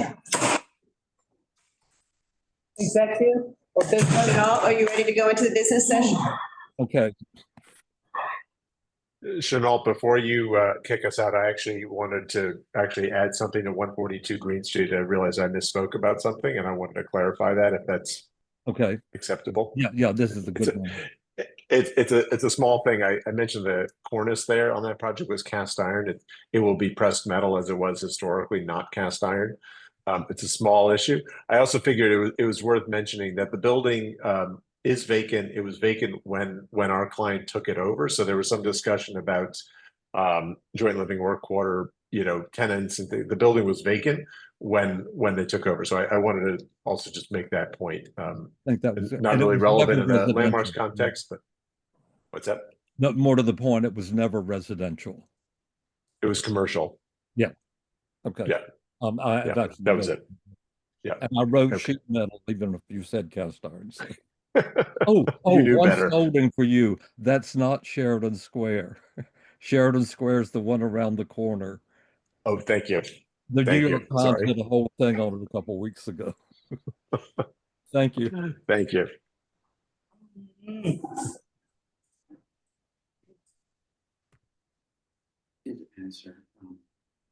Okay, Greene Street. 142 Greene? Yeah, the first, the facade. Yeah. Well, we talked a lot about the addition and the rhythm thing. I was getting some cutout there with whoever's in charge of that discussion. Please say it, what the case is. Yeah, leave. The rhythm of the windows. Are you talking about you want us to speak? Is that it? You want some help here? I think we talked about the rhythm, but also for me, it was the proportions, the size, the width, and the fact that they seem to get taller rather than the typical, which is a little shorter as you go up. So I think it was the size of the openings that were too big and not the right proportion. Right, Brian? And were they altered? That's what I didn't understand. What? You didn't understand what? I thought they were original. Oh, we're talking about the addition. The roof addition. Oh, okay. Yeah, no, those were original, all right. Those little. So what else? So I know that you oftentimes ask us to just talk about one topic at a time, one part of the building at a time. Is that we're supposed to just do That's fine. If there's nothing about the facade, we'll go to the top. I I have no objection to removing the fire escapes, replacing the windows, or restoring, renovating, everything. The paint color, by the way, there is a variety of paint color on the cast iron building. So if they have evidence, as they attested, that there are some original paint colors that were a little unusual, I accept that. Yeah, I do. They're also of the same tone or hue or whatever, so. And the rear, are we done with the rooftop? No, we're starting with the facade. We're starting with the. So we're recommending a modification of the rooftop. That's what I haven't gotten. Yes. Yes, I think so. Yes, we're recommending a rooftop modification. Yes, it's very odd looking. It doesn't look good. It's too big, though. It's too tall, and the proportions are wrong. The proportions bother me because I think they speak subconsciously to us without. We need to say something more concrete than that. What do we say about the proportions other than they're wrong. I think what we say is that they need to reflect more clearly the rhythm of the rest of the Of original the building. windows below it. Of the original building and of the solid to void relationship and the rhythm of the original building.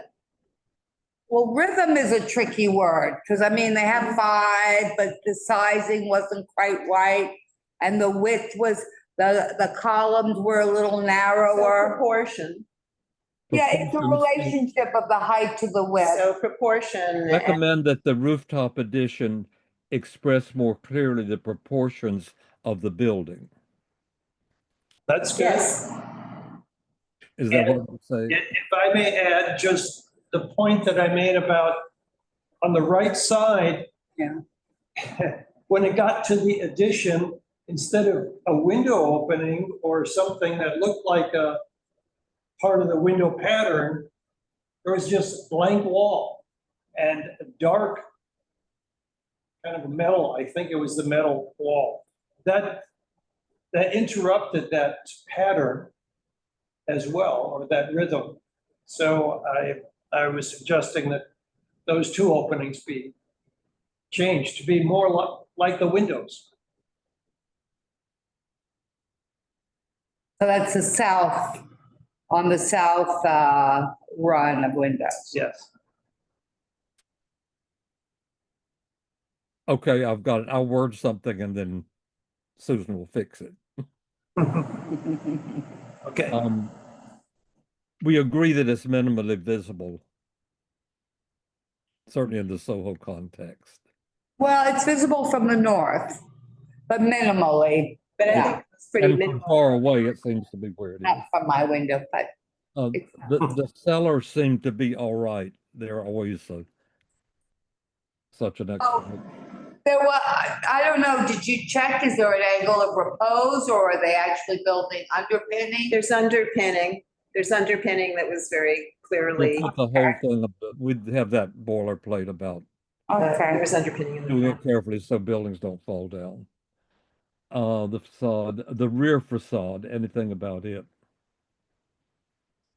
I don't know, it just didn't look very happy to me. It had that, They were trying to look industrial and back wall. I don't think, I didn't see anything we can really recommend. We can't redo well, it. I mean, I made a recommendation, but I'm not gonna, I don't know. Well, to me, it's like we have this steel supported large opening on the bottom 2 floors, and we're showing a little fake sill or what, you know, Wait, as I think opposed we're to. talking about a different No. proposal. Bleecker? I mean, Greene? Oh, maybe it is. Forgive me, that's possible. Oh, I'm wrong. Forgive It was me. just an industrial. I told you I was tired tonight. Yeah. That's probably. Save that thought. Have we Sorry. disposed of this now? The only significant thing is the vent house. Yeah. Bleecker Street. Oh, and I think we should commend them on the cornice restoration. On 142 Greene. Okay. That is one What a huge. job that is to take the whole building away and bring it back. Bleecker Street. I gather that there is no sympathy for the pink and never has been. Only because at 374 Bleecker Street, there's another pink facade. And there are lots of colors on the street. Was that represented as having been approved by the commission? Well, I don't know. That's the part of the problem. There's been so much stuff going on without all this procedure, and maybe some of the storefronts are maybe old enough to be pre-designation or something. Yeah, but these There's not a, but I've lived there all The these pop years colors are and that, new. those colors are new. Okay. Yeah. Those colors are Well, posted. they put the candy store on 7th Avenue, and our point when we approved that was it is on 7th Avenue and that. That's commercial different. street. I don't think It's that not the on Bleecker Street. Bleecker and 7th Avenue are not the same They're very animal. different, yeah. So we're recommending denial for all the reasons that we discussed. I would be in favor of that, definitely. I think your analogy, or not analogy, but your comparison to those kind of flower bowers that we see where it's just sort of a thing. It's a temporary use situation where it's like a little boost to a new business to get a little excitement going.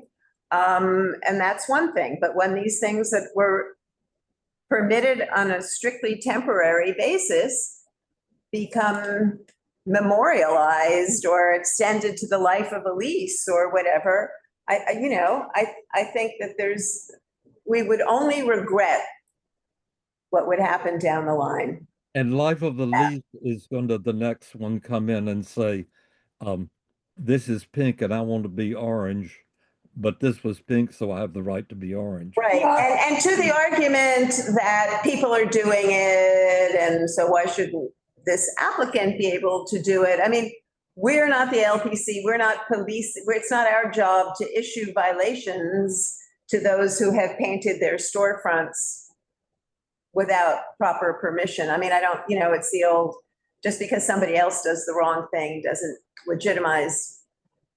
Well, it doesn't capture the spirit of the historic district. Pepto-Bismol in a historic district. It's not, we are trying to keep a cohesiveness in a district, and these are colors that, go great many places, but not here.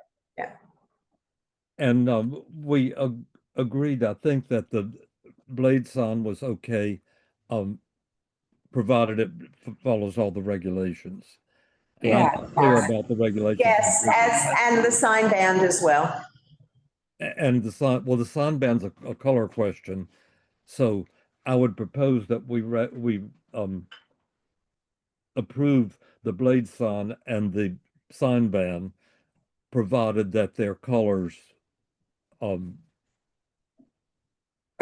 not pink. in keeping with whatever's decided about the color. That's good. That sounds good. Yes. Okay.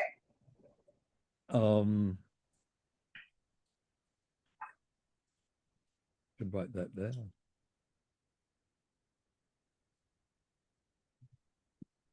So what we're hoping for is that they would revisit it with a slightly different color that might be more in keeping with other storefronts.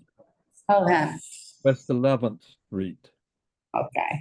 36 West. A single family, we always say that. You're on. Well, I don't want to jump in. He's got his way of doing it. I didn't hear any objection except the windows in the back. That was my objection. In the end, for all the discussion, was the top okay for everybody? Oh, this is the one with the big overhang? Yeah. It's the row house. That just seems like the wrong style for these buildings. They look to me like, mid-century modern, or they're popping up. I know it's a trend. I think it's I don't think it's a historic one. And to what degree is it asked that it be reconsidered? Or... Oh, you mean from visibility? No, I mean what degree of...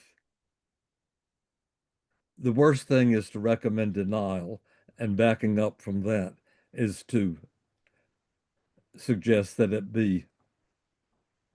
Well, yeah. Less modern and more in keeping with the building. Yeah, and simpler. These are very simple, plain buildings in a way, and they don't have a lot of super big shadows or anything. That's just not the vocabulary, something more suitable to the vocabulary of the building. What do you think, Brian? You don't agree? I would not go any further than suggesting that they study the openings, the framing of the openings in the back and the overhangs at the roof addition. I don't think I could vote to deny, but, you know, I think these. No, I think it's a recommendation that we're making here. I agree with that. Yeah, okay. And I would suggest that for the rear facade, that the top two windows should be, as we always, top two floors, should be double hung to reflect the historic. And that would make it look richer. It looks very incomplete somehow right now to me. The bottom two, I didn't see as different from many others. Did you think they were, Anita? Well, it just struck me that it's got a huge, I don't know if it's a wood or a steel band between the basement and the parlor. And then it's got just like a, you know, a little tiny line with a fake lintel. So that bothered me. I'd rather have an insert of a whole iron insert that shows the steel above, but I know I'm getting very particular. Well, I have to say that as soon as you said that, I totally agreed with you, because the band that separates the parlor from the ground floor is so important. I mean, And if we had that in dominant last month, we had the the whole same thing rear exactly. Hmm? And we had the same thing last month. It was a case that they opened up the floors, which is okay, but that they had simply erased the definition between the parlor floor. And we asked for that in that very one. This is the opposite, because they didn't erase the definition, they overstated the definition in a way. It becomes so important. And also in relationship to what is actually supporting the masonry above. The expression of the steel opening that's carrying the weight is just treated like it was not made out of anything. I mean, And those both of those issues are historic. well, and good design. I mean, but that's a whole, it's just better designed to express it.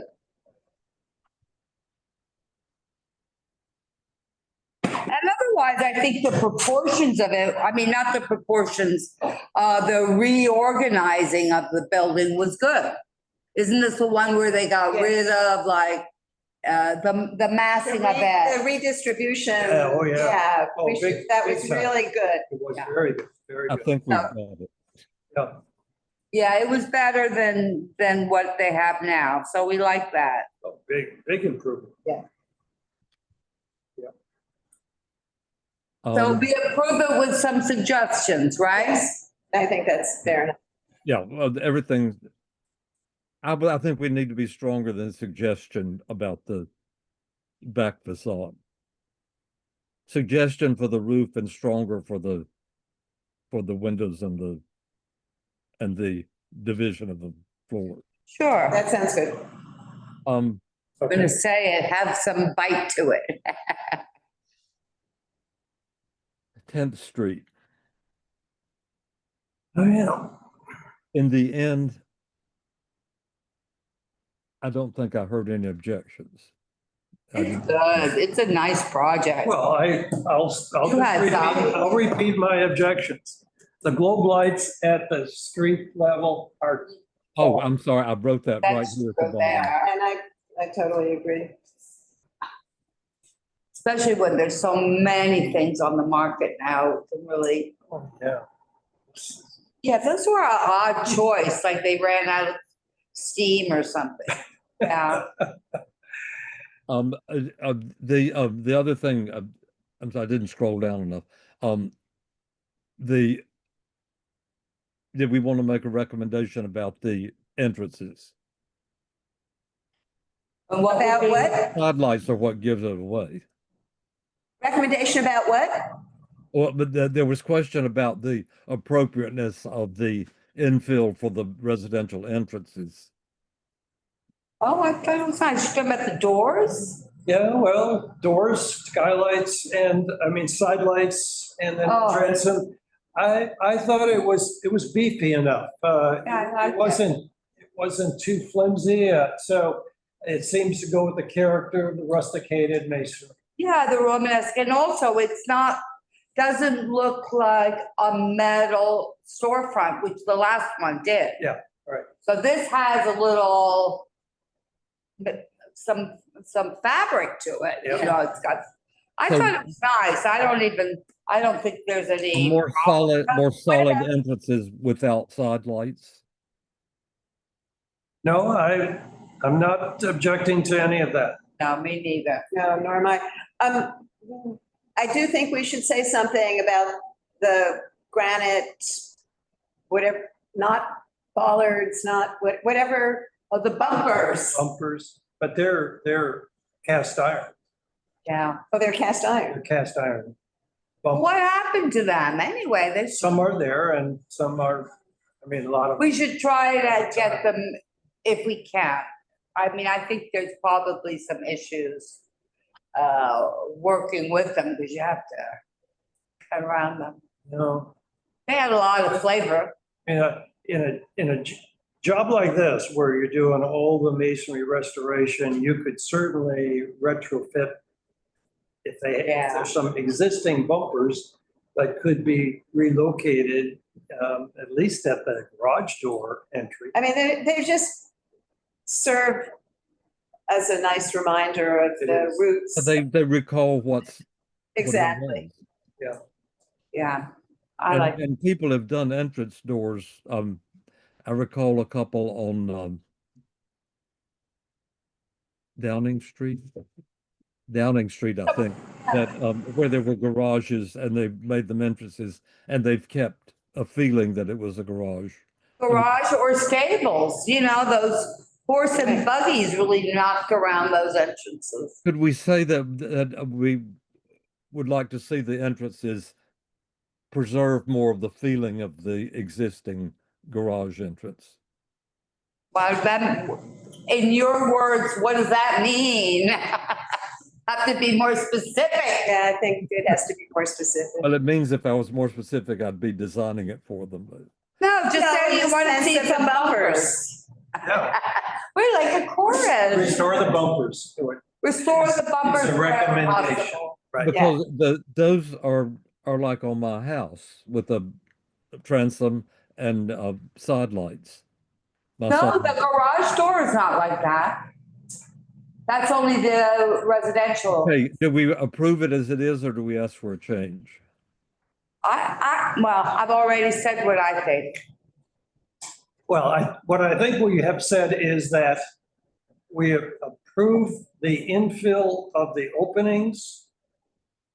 We would like to see the bumpers or the masonry restored to original, like they looked like originally. And you clarified the masonry joints. I thought that was good. I like the fact that they are doing sort of the common brick and all that. That's very specific. I appreciate. Hey, there's no objection to the entrances, right? The entrance infill is okay. Yes. Yes. I don't- The light fixture and the bumpers are the two things for the front. And a different light fixtures, yes. Are there any other suggestions? Well, I think you have to say people spoke out from the public, because we did have some attendance today about, but they weren't really landmark issues, but nevertheless, there was. Yeah, a no, lot of- well, we should definitely, I mean, I have a nice phrase that it says, I'll look it up. All right, we Says just that want to they- acknowledge I think we it. have to, Says you know, that they I think, testified and that they were. yes, and, you know, there was a lot of concern, you know, regarding potential quality of life issues.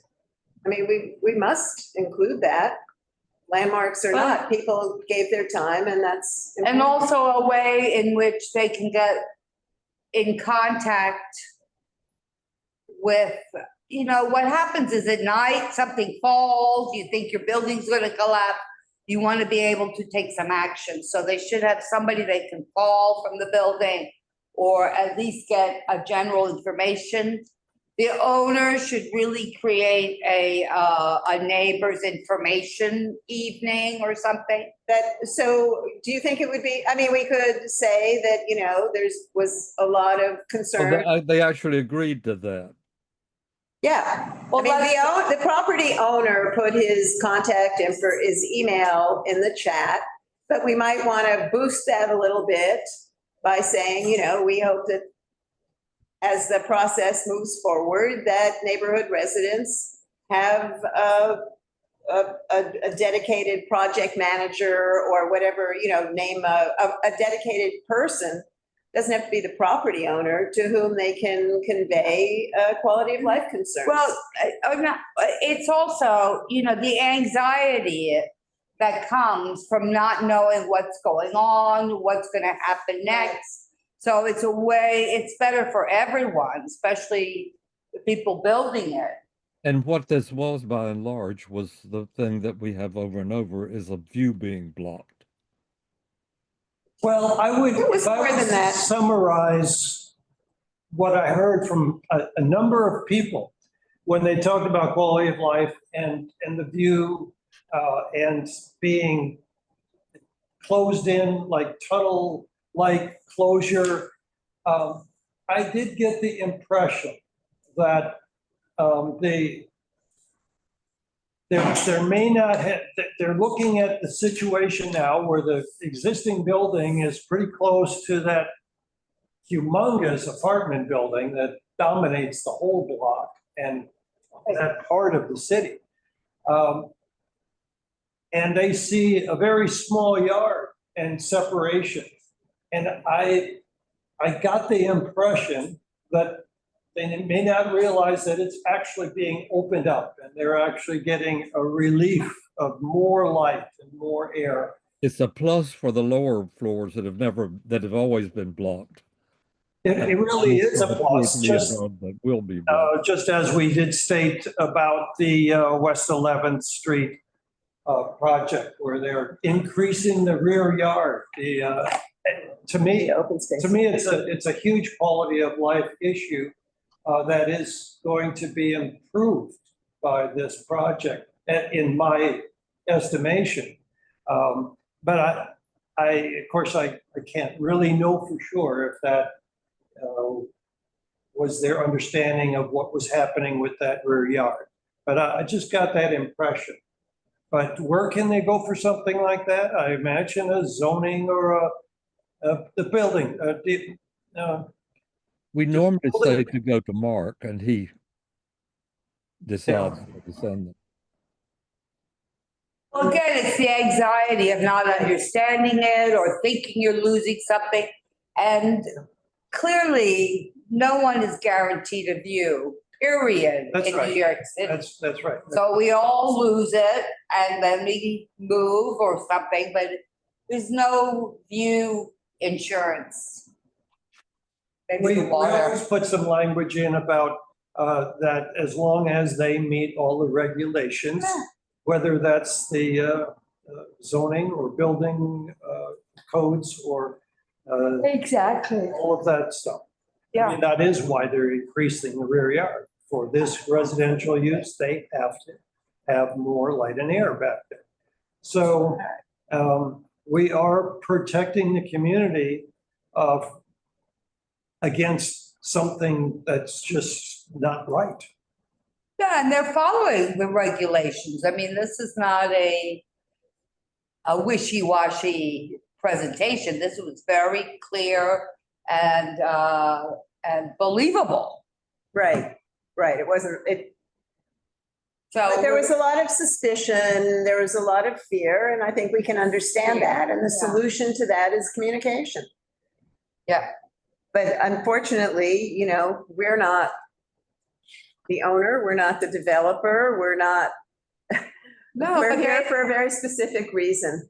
They're But also we have to getting- still acknowledge and hope to offer something that can help And in the end, create a conduit for conform to communication. the regulation, and they're not going to change it. We're not against communication, we're just the wrong party. Yeah, no, but nobody wants to hear that, Chenault. I mean, No, we're not going to change the regulations. It's going to be the way it was. Sure. Hey, hi, Chanel. I just want to offer one quick thing. I mean, I think you handled it really well, and I apologize if I got a little loud on there. But it might be helpful. There's a really great PDF from LPC that has tips for testifying. That would be good to drop into the chat for Thursday's meeting. So I'll be on Zoom and I can drop it in. But there's a great little paragraph. And while it's really great that this was a forum tonight where those concerns will be put in there regardless, they did get a connection to somebody on the project that they can reach out to. So that's really great. Yeah, the owner. So that's really great. And I'm glad to hear that. But there's also the little paragraph. It's basically what you say, Chanel, all the time, that these items are not under the landmarks law and are not heard. And it literally says these things that are concerns for the community are not heard, are not taken into consideration by the Landmarks Preservation Commission or covered by the landmarks law, which we all know, but that might be helpful too, as also people are interested in testifying at LPC regardless, but at least offer this resource of these guidelines so they know. But they need to speak sometimes. They do need to speak. Did you say you have a paragraph with that in? Sure. My opinion. People are different about it. Oh, yeah. Chanel doesn't think that.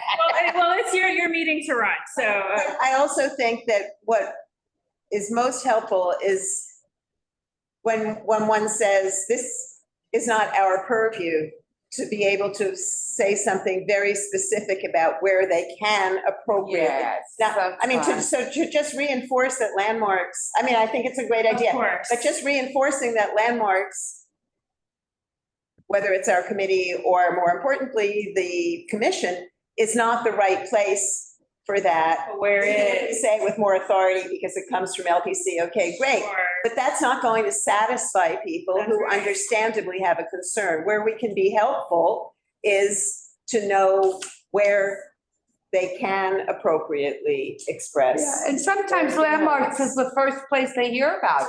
Yes, Yeah, exactly. because there was no zoning change. It is allowed, or it's as of Right. right, As of right? right, Yeah.